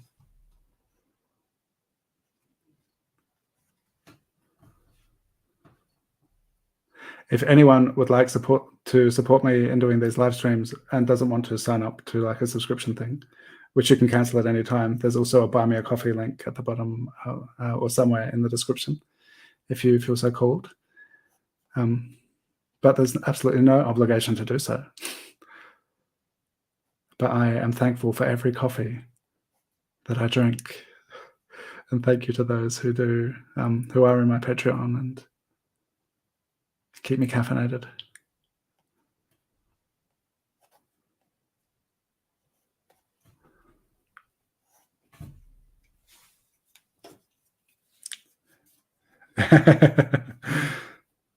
Yeah, it's such a cool idea. The Ko-Fi, the coffee. And sometimes, like when I'm grinding my coffee, buying coffee, I'm like, yeah, this coffee's from that person.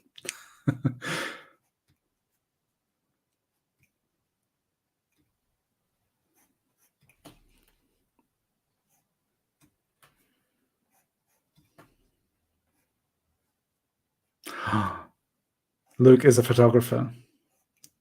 It is amazing reference.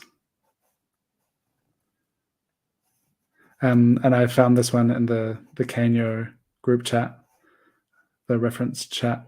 What's it called? It's changed name now. It's like Super Photo Draw Time Hell or something weird. But there are almost 3,000 people in this reference sharing chat, and I just had a look, and Luke was like, "Oh, I'll send you some photos," and I was like, "Actually, I just found this one," and really amazing photo.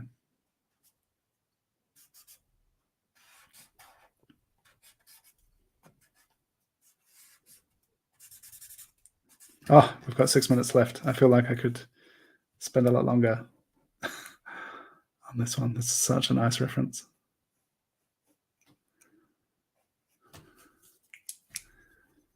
So it's been interesting, like all of these time portrait drawings where it's like, oh, okay, I've got this long, like what can I, when you notice and think, if you have reached wherever you're at in your drawing and what your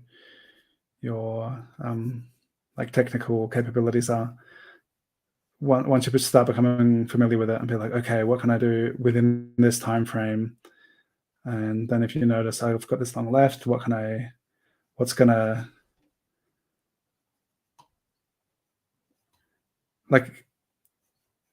be the most either impactful or emotive decisions I can make in the remaining time. And you may not even yet have a sense of like where it's going. And of course, even 19 minutes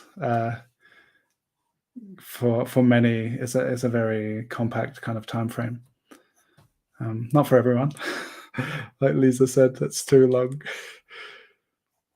Yeah, but it's interesting and something I've noticed recently, because I have had some real world gigs where I've been doing timed portrait drawing, and we'll have some more soon, mid-September.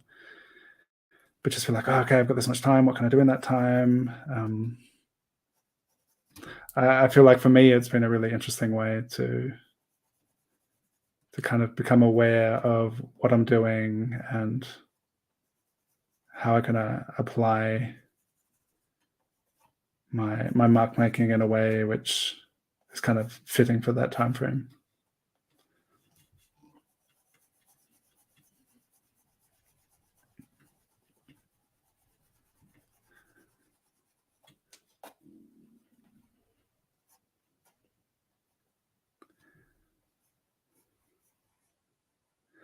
It's been really interesting. Do people know Eric Fortune?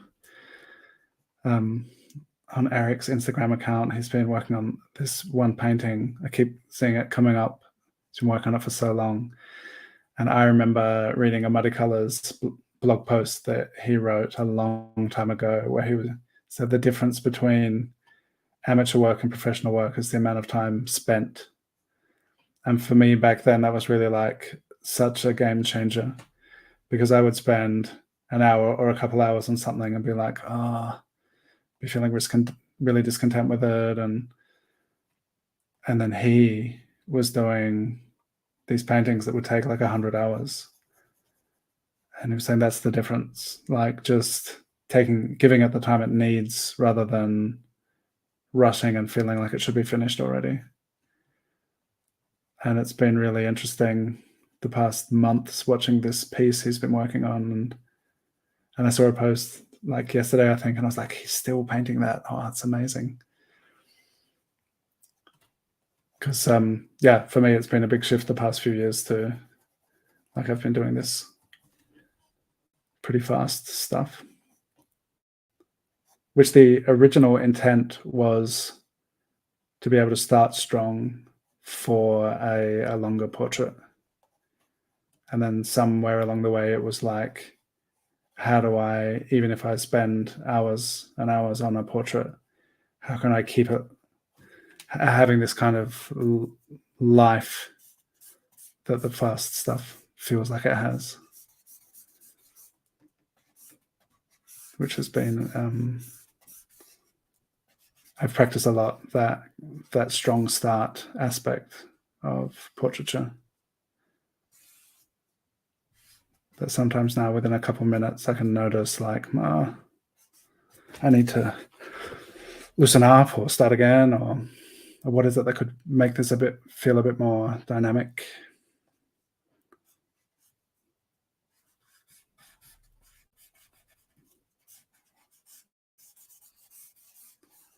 With Eric Fortune's, like the control that goes into the work is spending so much time, and it's really so thoughtful and like exquisite.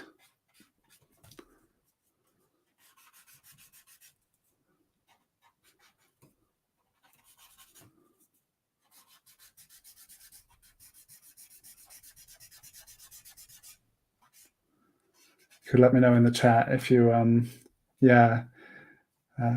Jasmine, Yasmin, definitely feeling the good content time. That is totally true. And this is these sessions. My hope for them is it's just an opportunity to practice together. And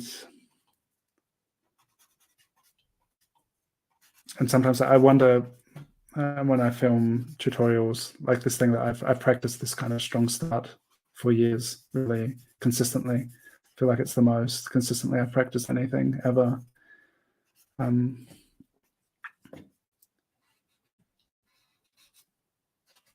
I sometimes wonder, like, I don't want that to be kind of daunting, off-putting if people are just getting started or not there yet. But I feel like if you do a lot of quick drawings, you just gather so much experience so fast. And I feel like when I got started, that was something I think I could have benefited from, because when I had the time, I did a lot of slow drawings, which is also special and good. But there were certain things when I started doing timed drawing practice that I just noticed, oh, I keep making this proportional error. And I still make these errors where I stretch things out, or I often make the eyes too small. And the more kind of quick timed practice I did, it started to stand out. It's like, oh, I'm doing that again and again. And then you start to become acquainted with your own kind of patterns, and you can either lean into it and accentuate it, or if it's something that you feel you want to change, then you start to notice it and you can start working towards consciously addressing those parts of your drawing practice. All right, I very much would like to work longer on this one, but that's it.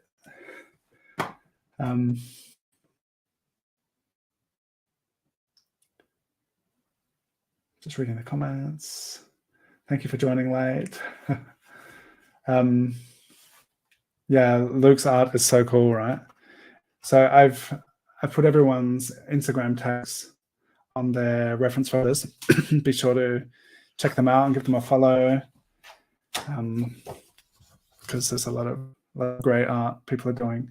So now I said I was going to. Does my workspace like flash up black? I've noticed kind of out of the corner of my eyes, sometimes it looks like it's like black. But most of the time it seems to be there. So I'm going to do a thing. This is the last moment to put hashtag I want to win in the comments. This one. I want to win, hashtag I want to win. And I go over here. A lot of people have put that into the comments. I'll just take a sip of my drink, just in case someone wants to put that in there. And we have one reference left, but whoever wins and whoever's still here, if the winner is still here in the chat and hasn't gone to bed or doing something else, then you may reference, and then we'll draw your picture as well. How's everyone doing?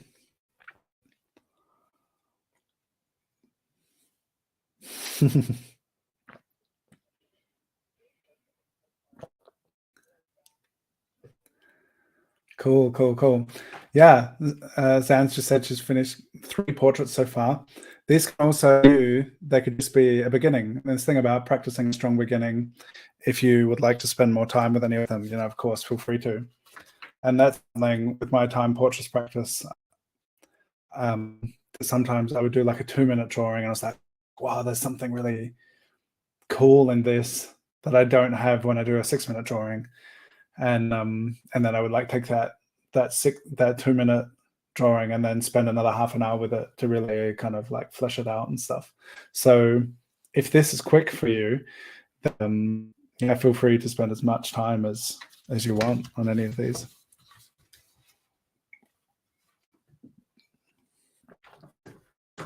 All right, I need to see if this person is still in the chat. Who's it going to be? I don't know if you people are seeing this, but I'm seeing Luis Del Pino is the winner. I don't know. Tell me if this is really exciting. It looks so fun for me. I don't know if you're seeing what I'm seeing. But that was really fun. Just watching, it was like spinning through all of everyone's faces, and actually Lewis's profile picture is amazing. And maybe we'll just use that. How can I do this? I want to crop it down. Okay, yeah, how much of a lag is there? That would be interesting to know.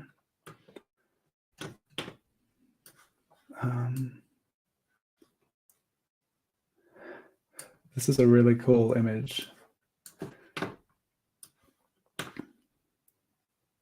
So Lewis can either send me a picture if you're still here, or you could send me your profile picture so I have it in high resolution because I really like it. And I wonder if I can bring it up just to show you what I just found.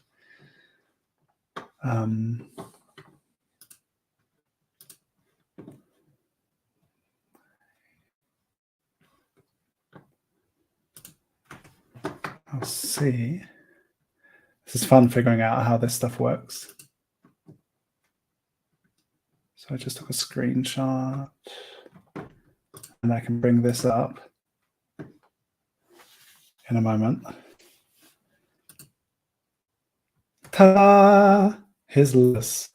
And Lewis's profile is amazing. This is so cool. So if you are here, Lewis, we'll either just draw from this after our next one, or you can send me a reference.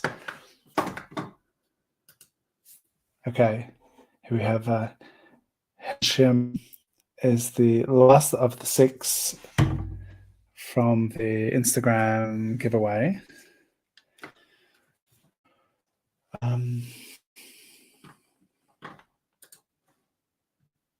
Haha, yes, Lewis is here. Awesome. So good. So yeah, I don't know if you even need to send me a picture or we just work from that. But let's draw henschim now, and then we'll draw Lewis. I'm so excited that you won. So what just happened? I'm kind of sad that not everyone saw it, but for me it was really exciting. I like flicked through everyone's names and pro pictures who'd won, and then it got like, it was really fast and it got slower and slower and slower, and then it showed me Lewis and there was like confetti everywhere, and I wish you could have been here with me to see it. That's a new thing, the giveaway tool. Now I can announce giveaway winners within the live stream. It's so exciting. Okay, let's draw henschim.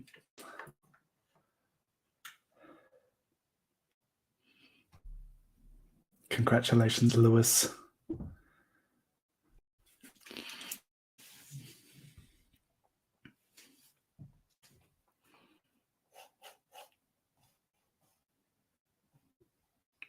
All right.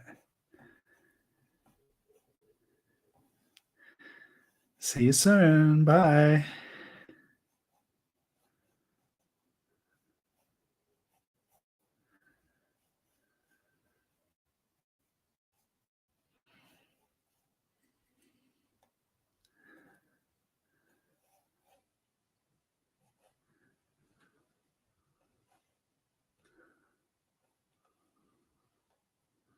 It's fun doing giveaways.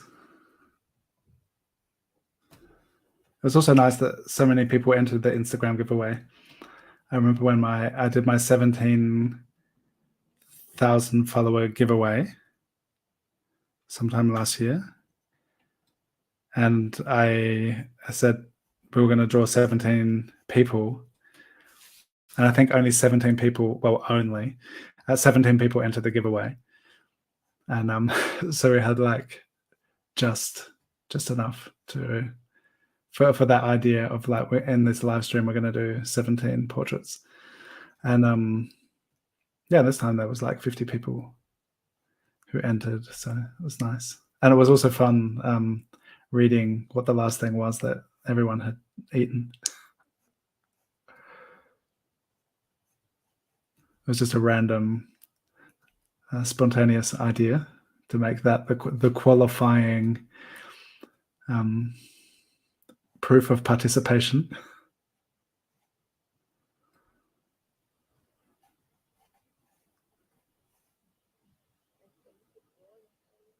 Oh, nice. Oh, cool. Awesome. That's so nice. Nice to hear.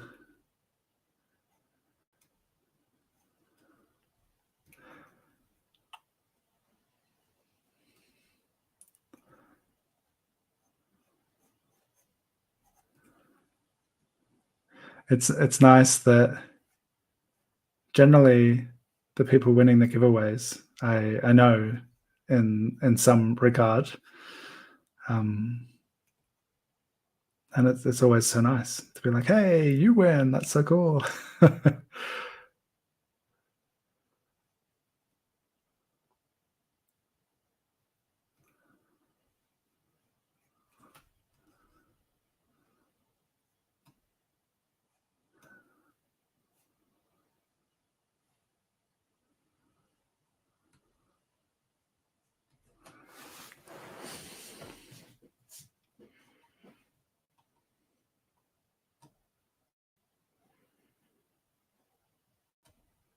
Yeah, I really like, Barbara, that you won the one with Austin the cat because of the yeah.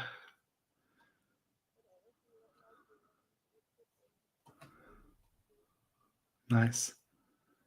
With the book on your head.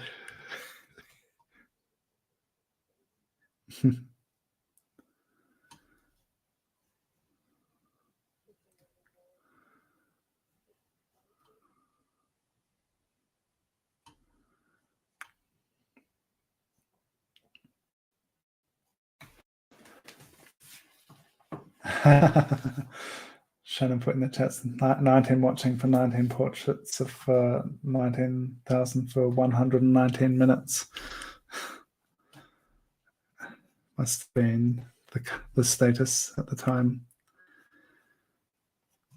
Shannon checked out.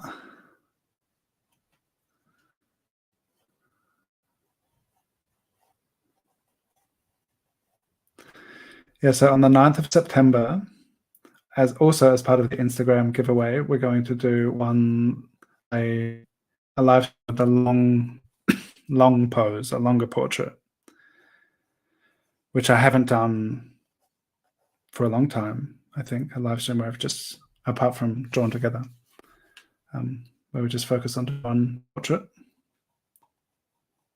Maybe since we drew Danny Lim last year,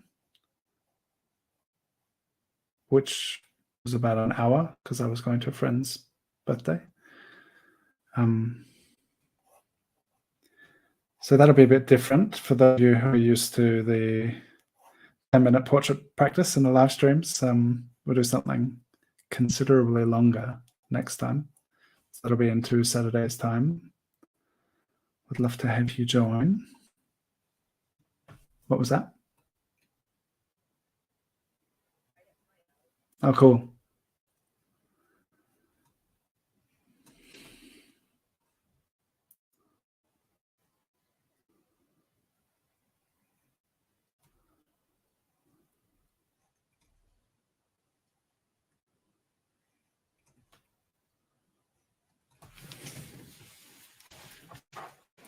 So Lewis, let me know if you sent me something for our bonus pose after this.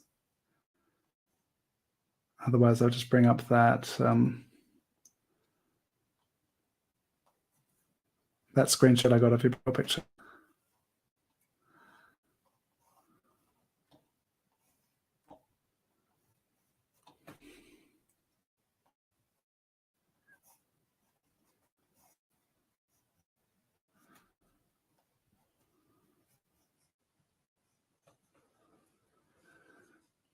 How's everyone doing? How does everyone feel after 2 hours of straight focused drawing? What was that? What did you say? Tired, Barbara? Is it because of the fact that it's now 10 past 11?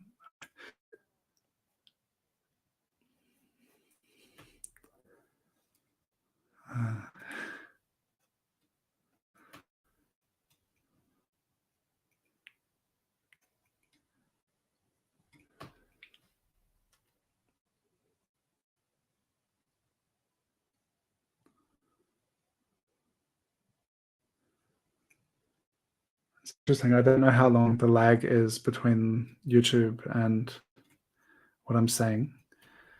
But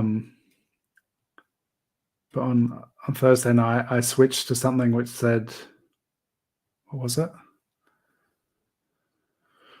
I I chose in the Livestream settings, which made the lag bigger, but the quality of the video feed higher, I think.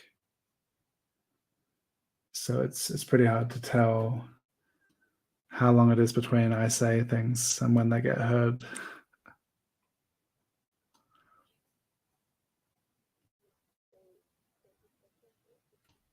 Okay, yeah, that's okay. Yeah.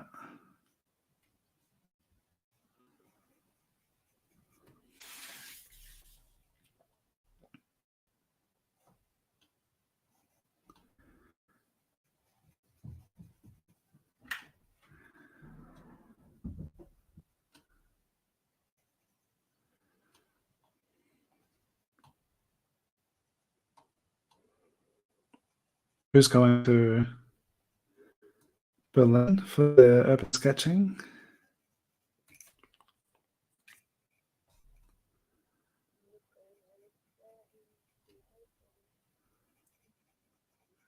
Yeah. Yeah.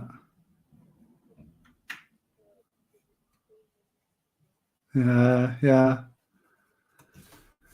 There were a couple of things happening, and I think now I'm probably going to be here working on the mural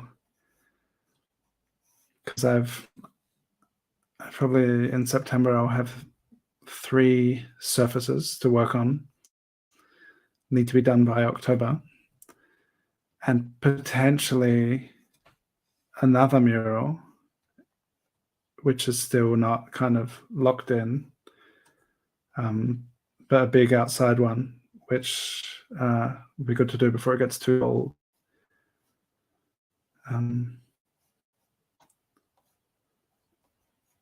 But I was still kind of keeping it open. I was thinking, oh, maybe I'll go to Berlin. Be super fun, but I think I've got to get these mural projects done. And Chance McGee had invited me to come draw in Dresden, and I was kind of like keeping that open, thinking, oh, maybe, but the exhibition opening for the post-colonial city is going to be that weekend.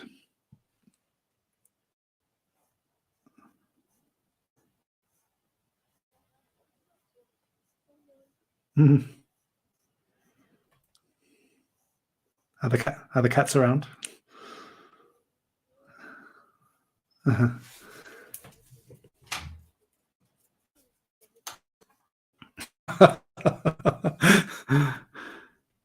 She's out killing.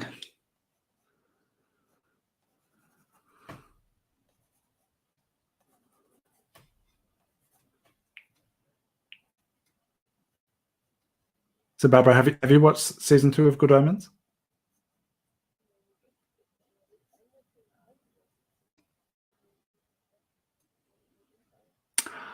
Oh, yeah, that's the one where someone's eating people's brains to kind of they see what that person experienced, or how does it work?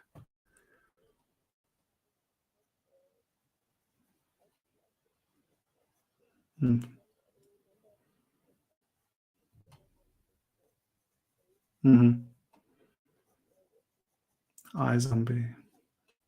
Yeah, iZombie.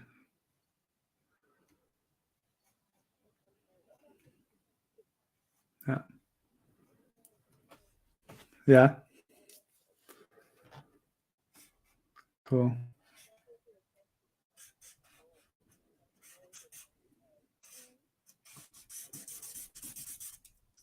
Has anyone watched The Wheel of Time or read it?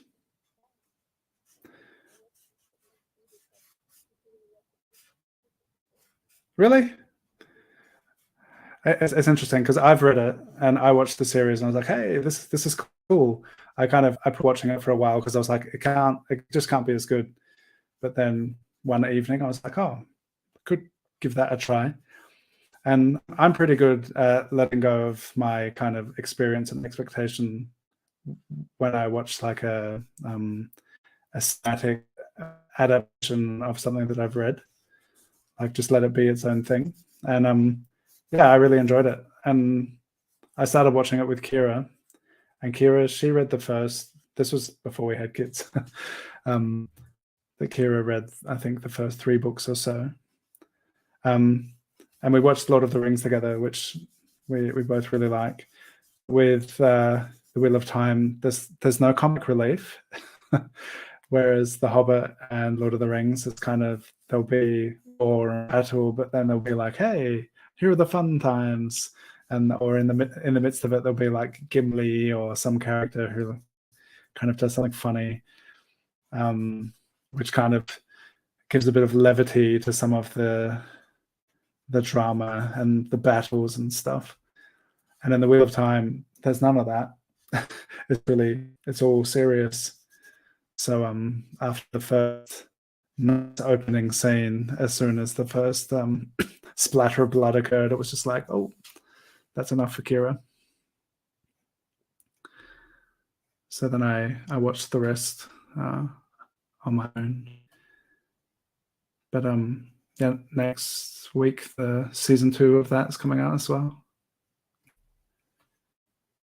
So there'll be Good Omens and Wheel of Time.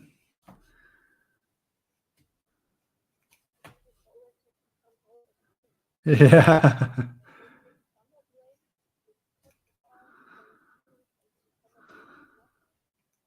Mm-hmm. Yeah.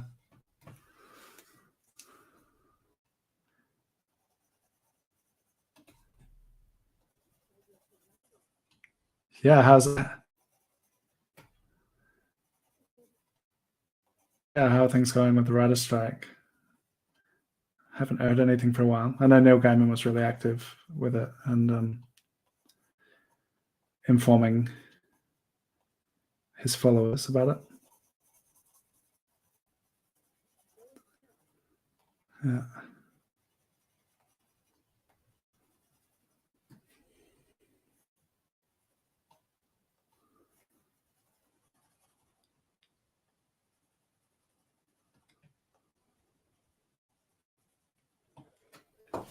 Cool, Lewis. Thank you. I'll check my Instagram in a moment to that picture.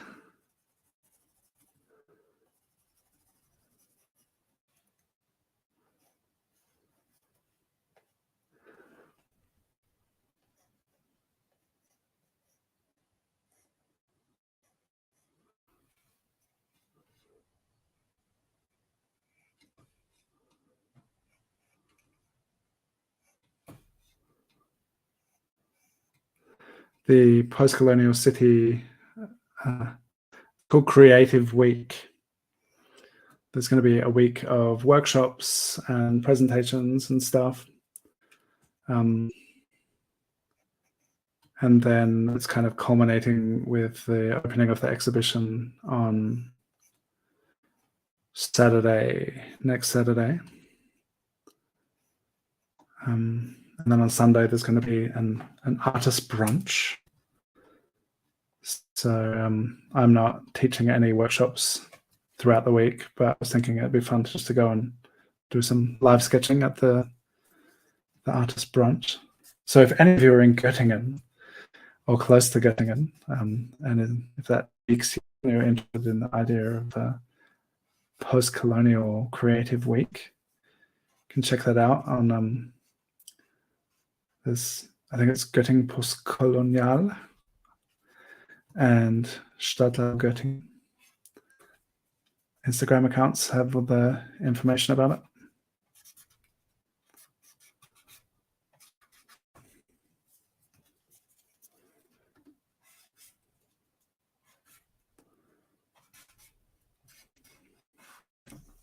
And if you happen to be around Gibraltar, then the week after next, that was the other thing happening start of September, where it's like, oh, maybe I'll go to Gibraltar, but I'm not going to Gibraltar.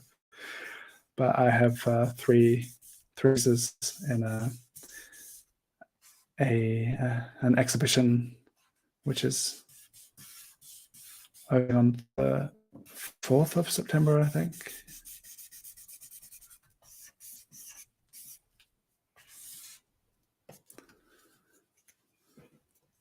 But I would love to go to Gibraltar. It's called Rock, Paper, and then the Canyo logo. And it was a play on the Rock of Gibraltar and paper, which we draw on.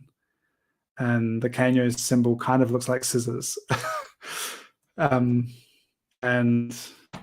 I think it's, how many are there? There's like about 20 artists who are part of the show, and really like amazing artists, wonderful, super cool people. So it's really nice to be part of, and I wish I could go there, but it's not this time around. If it happens if I'm invited again another year, then I'd love to go there. That'd be so cool. And Carl Olga, who kind of is organizing the exhibition. It'd be really interesting to have a chat with him on Drawn Together as well, because I met him in May, and it was really interesting. That's our 19 minutes. It was really interesting hearing about like his life as an artist in Gibraltar, because there are 34,000 people that live in Gibraltar. So it's he probably knows all of them. I'm just going to grab Lewis's reference, and so this would have been the end, but we've got a bonus drawing that we're going to do now.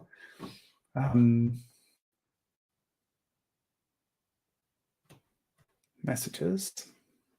Lewis sent a photo. Thank you, Lewis.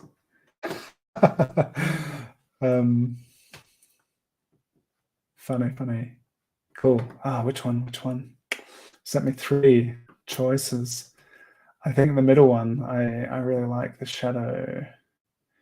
So I will put that over here. And then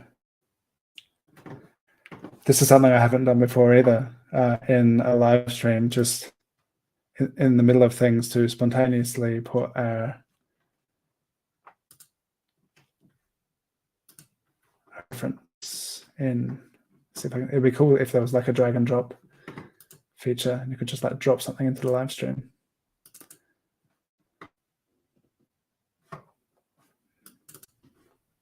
But I don't know if there is.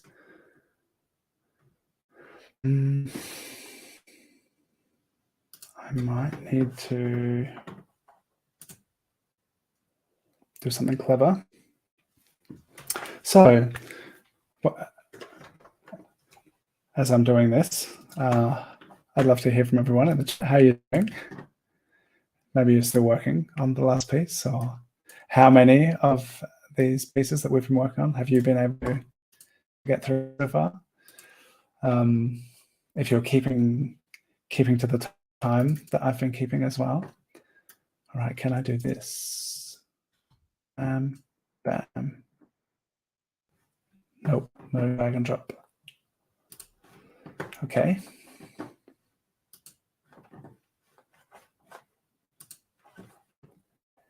In that case, are people in Zoom?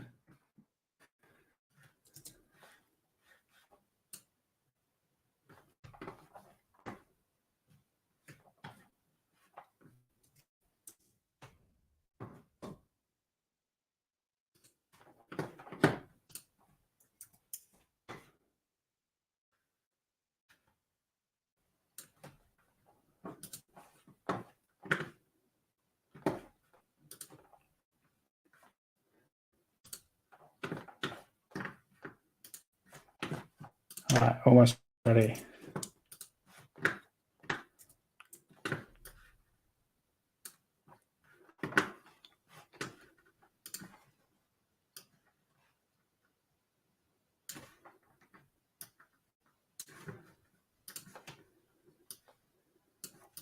Lewis, if you could put your Instagram account name in the chat, that would be really cool.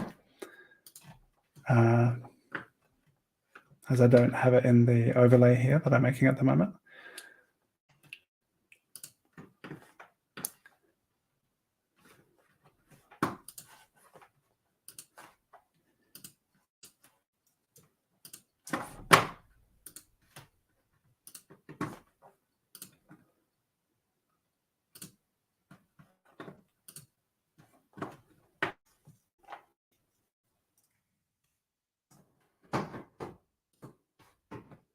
Almost there.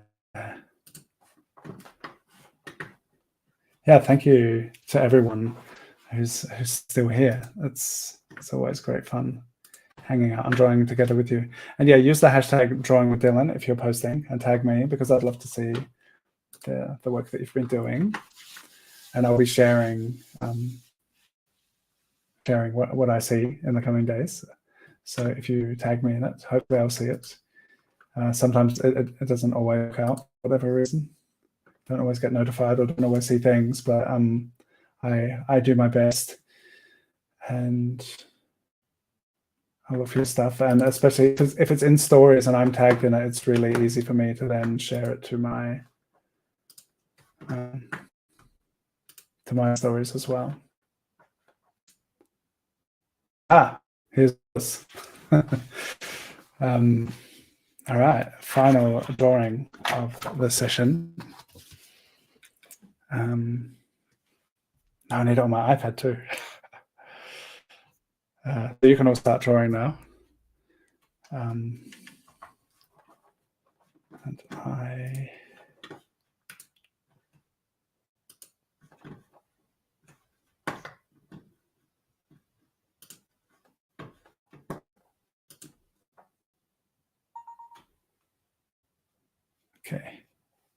All right, let's do it.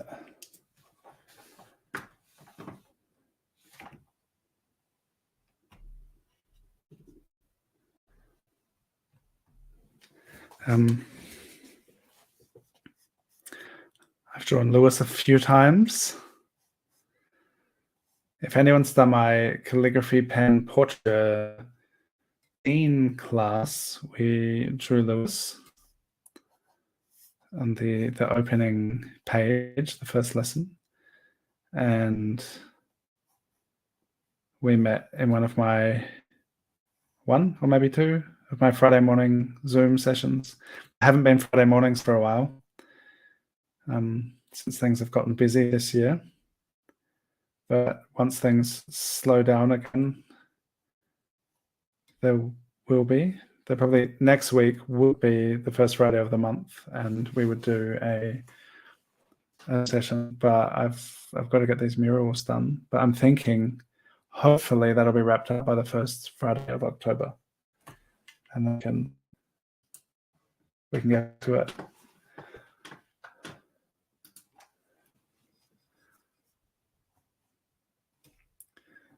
So there was a phase where, so every Tuesday, in case you don't know, you can come draw with us via Zoom. It's still Zoom at the moment. And I think the link is in the description here, and it's in my bio on Instagram. And for a while, I was doing it every Friday as well. And then at some point, but yeah, I wanted to offer a second time slot. So it was every Friday in the morning German time, and Tuesdays are in the evening German time. And then at some point, there were, I guess, as lockdowns were ending, there were less coming along Fridays, and then it slowed down to every first Friday of the month.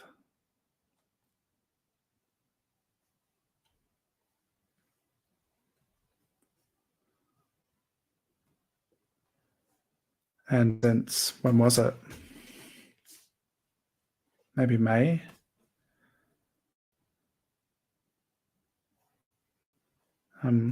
There's always been things happening that I haven't been able to host the Friday morning session. But if I've wrapped things up out in the real world by October, then we could do it again through the winter. See what happens.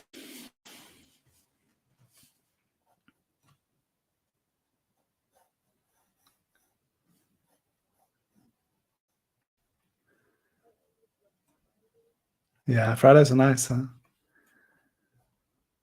It's always a different vibe somehow to Tuesdays.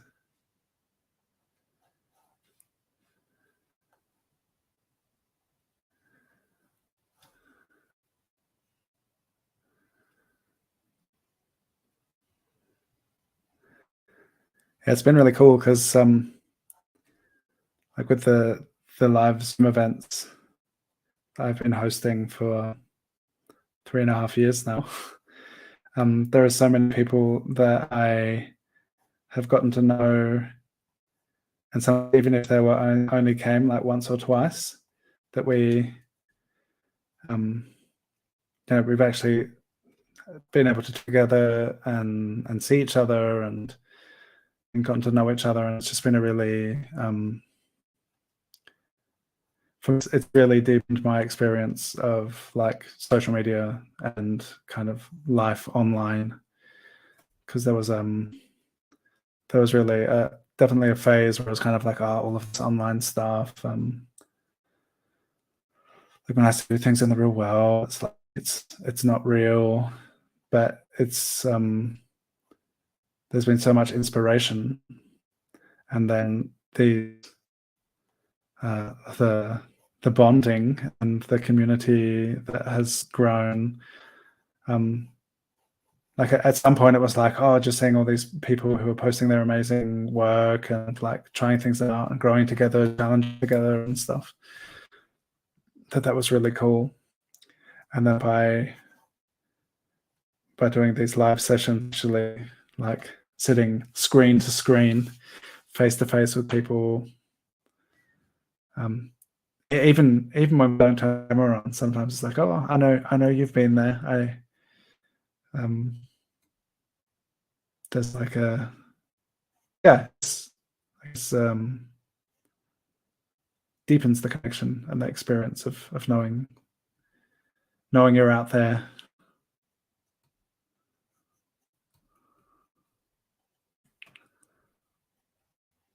So thanks to everyone who's come to all of these things, or if you've come to hundreds of them.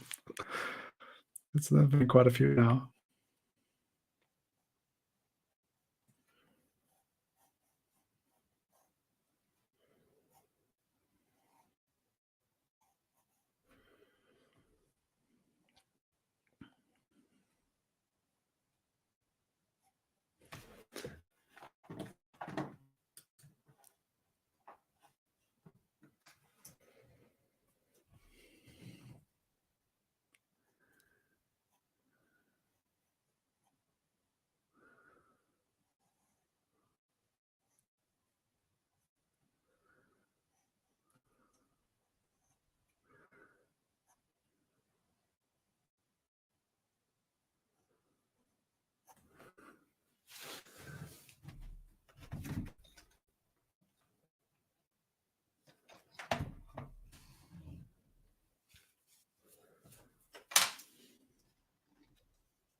it's interesting.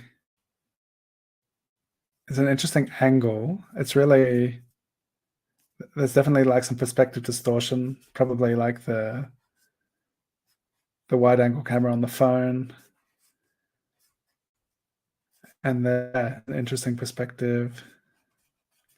I'd be really interested to know which portraits people have found easier or more challenging. It's often interesting when I notice, like as I'm working, I'm like, oh, there's something's tricky about this, or some it's like within the first few marks, it's like, oh yeah, this already feels like it's heading in the right direction, and sometimes kind of flounder a bit, being like, oh, what am I looking for? What's going on? So yeah, it's interesting to know for other people who, what is it that has worked for you, or what hasn't, you've enjoyed or particularly challenged by.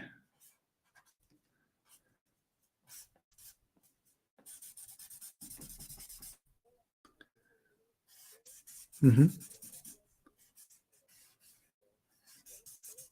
Oh, interesting. Yeah. Yeah. That's interesting. Yeah, that one of Luke, such an photo. And I definitely felt like it would have been nice to spend more time on it. It was tricky, like all of the, I wonder, what is that? Like there was so much going on, so many interesting things happening with the lighting, like being listened into the background. Like there was so much. It was just really cool. But I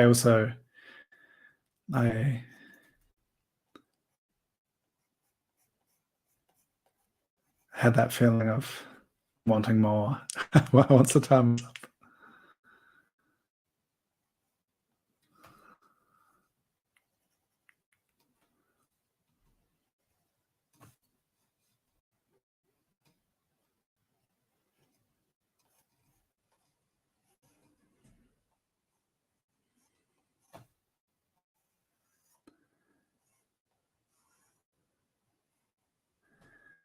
And would love to have you on Thursday.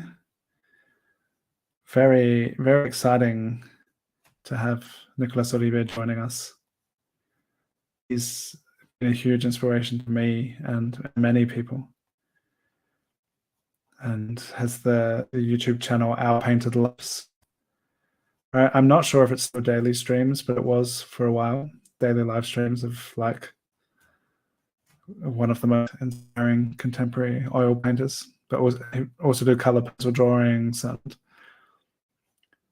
really interesting like thematic study sessions, like low, what was that, like we have this range of 10 values, like in a value range, that sometimes you'd be like, okay, today we're just going to do like in the lightest 3 values, we're going to do a painting. So it was all like, there was hardly any contrast, it was super bright. Or then to be like the next day or a couple of days later, it was like, and now we're just going to do the darkest 3 values. And doing just really interesting exercises in studying how to represent things, and like just really different kind of observational exercises, and also just realizing like, oh, I can take this reference and then I can apply my kind of my understanding of things in a really interesting way if I like restrict myself to this or do something like this. Like there's just feel like shared so many things, and they've just been of so much value in just kind of helping the understanding of making images, and also a really wonderful, inspiring community as well. So it's really, really special that we're able to hang out and chat. Upcoming episode of Drawn Together. Low key or high key? Thank you, Sarah. That makes sense. Nice bit of articulation there.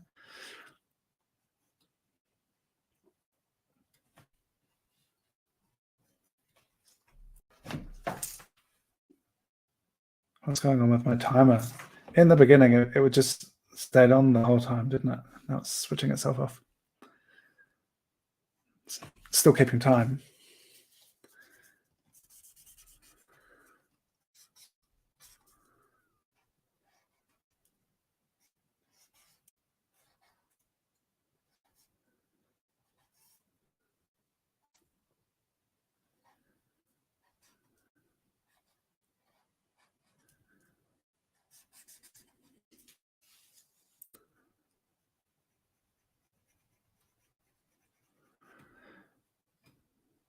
Yeah, I mentioned at the start of the live stream that Luis lives on Gran Canaria, on the Canary Islands, where there have been fires burning pretty intense that in so many places around the world. There are fires burning.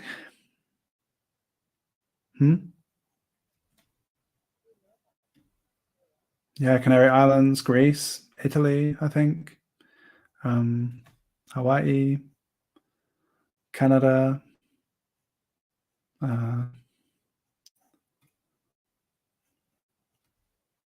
more.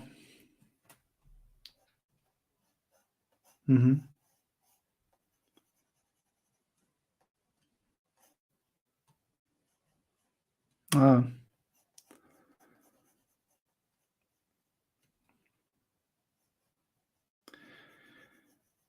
Yeah, I wonder. Like I was talking about it on Tuesday about the Fire Sticks Alliance and this First Nations knowledge in Australia about living and working with fire in the landscape. And there's a guy who has an Instagram account. I think it's the Native Habitat Project. He talks about a lot about the native species of plants in the States and how things used to be, and how fire was also an important part of the ecosystem. And there are all sorts of benefits that come from like fire management and fire. And there's a special kind of knowledge which is required for the health maintenance of land. And that was a big problem in Australia, that there was this European fear of fire, which came over to Australia. And then there were super big fires in 83 in Australia. And it was to do with the fact that whenever there was a small fire, it would be put out. And I think like climatically, the climate has changed so much since 83. So this is all, there's a lot happening, which is different than it was in the 80s. But I found it interesting to learn that there was this kind of the fear of fire, and so this is talking back in the 80s or leading up to then, and the 100 years that preceded it, that fires weren't allowed to burn and they would always be extinguished. And the First Nations people had this seasonal cyclical relationship with fire and burning of the landscape, and actually there are all sorts of benefits of like the nutrients in the leaf matter which is burnt is more quickly accessible to the plants, that it's eliminating pests like ticks, which are they're kind of the most kind of concerning, dangerous thing in nature in Germany. I feel like it's like, oh, you might get Lyme disease from a tick that you can't see, whereas people are pretty concerned about snakes and spiders and stuff in Australia, but ticks can have a pretty big effect on people here. And so this is I wonder how it is in Europe, because Europe has just been, there is a certain kind of mindset and culture which has been prevalent here for longer than it has been in the colonized world. But it's just seeing all these kind of benefits of like controlled fire and small fire and the understanding of fire in the landscape. That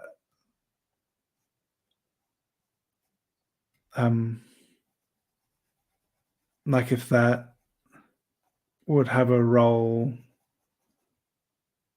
potentially so in or places where it has. Because I was talking to someone about the idea of it in Germany, and people were like, well, like indigenous land practices in the Americas and Australia are pretty different to what's been happening in Germany for the last couple of thousand years. And it's a very different climate and stuff. But yeah, I just wonder, like because there's so much happening, so many places getting dry in a way that they haven't adapted to, and what kind of strategies and ways of inhabiting the land and caring for the land could facilitate a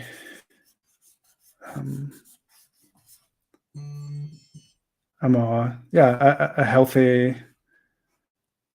way to live in changing kind of climatic conditions or whatever. I guess it's pretty complicated, but I think there must be things that could be adapted and changed with land management and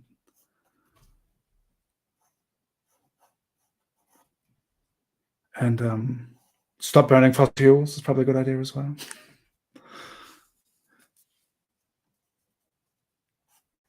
All right, that was our bono, Lewis, and that was fun. I'm glad we got to do this extra drawing. I'm glad you were all here with me for it, along for the ride. First one of these live streams using the new software.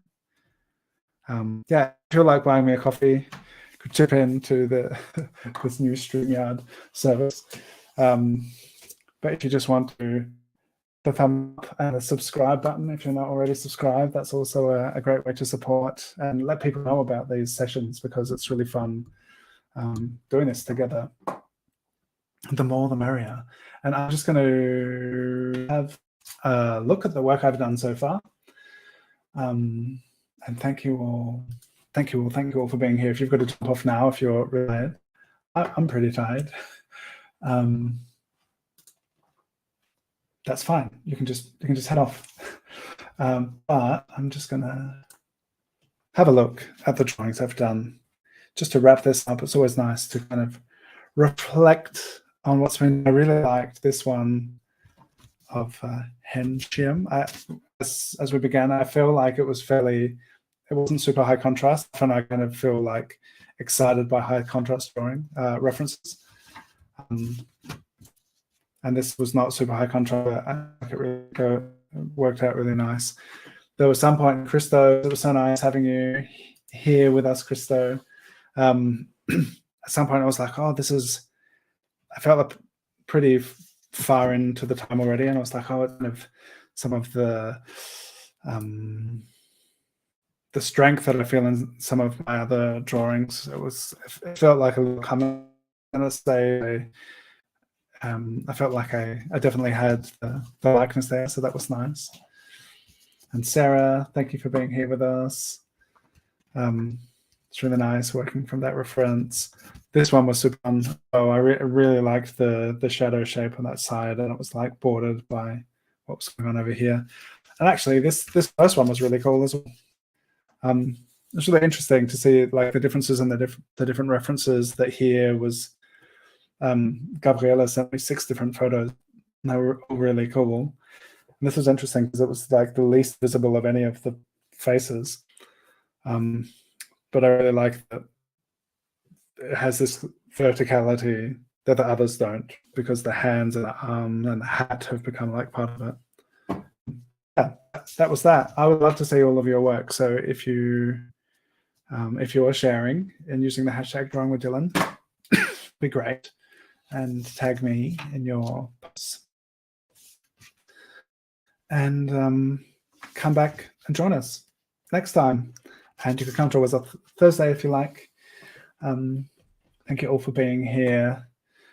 And this is always so much fun. So thanks so much. And we'll see you next time. And thank you to those who joined in Zoom. Zoom is always open when I do these sessions. If you want to hang out and actually chat and stuff, or just listen to the chatting.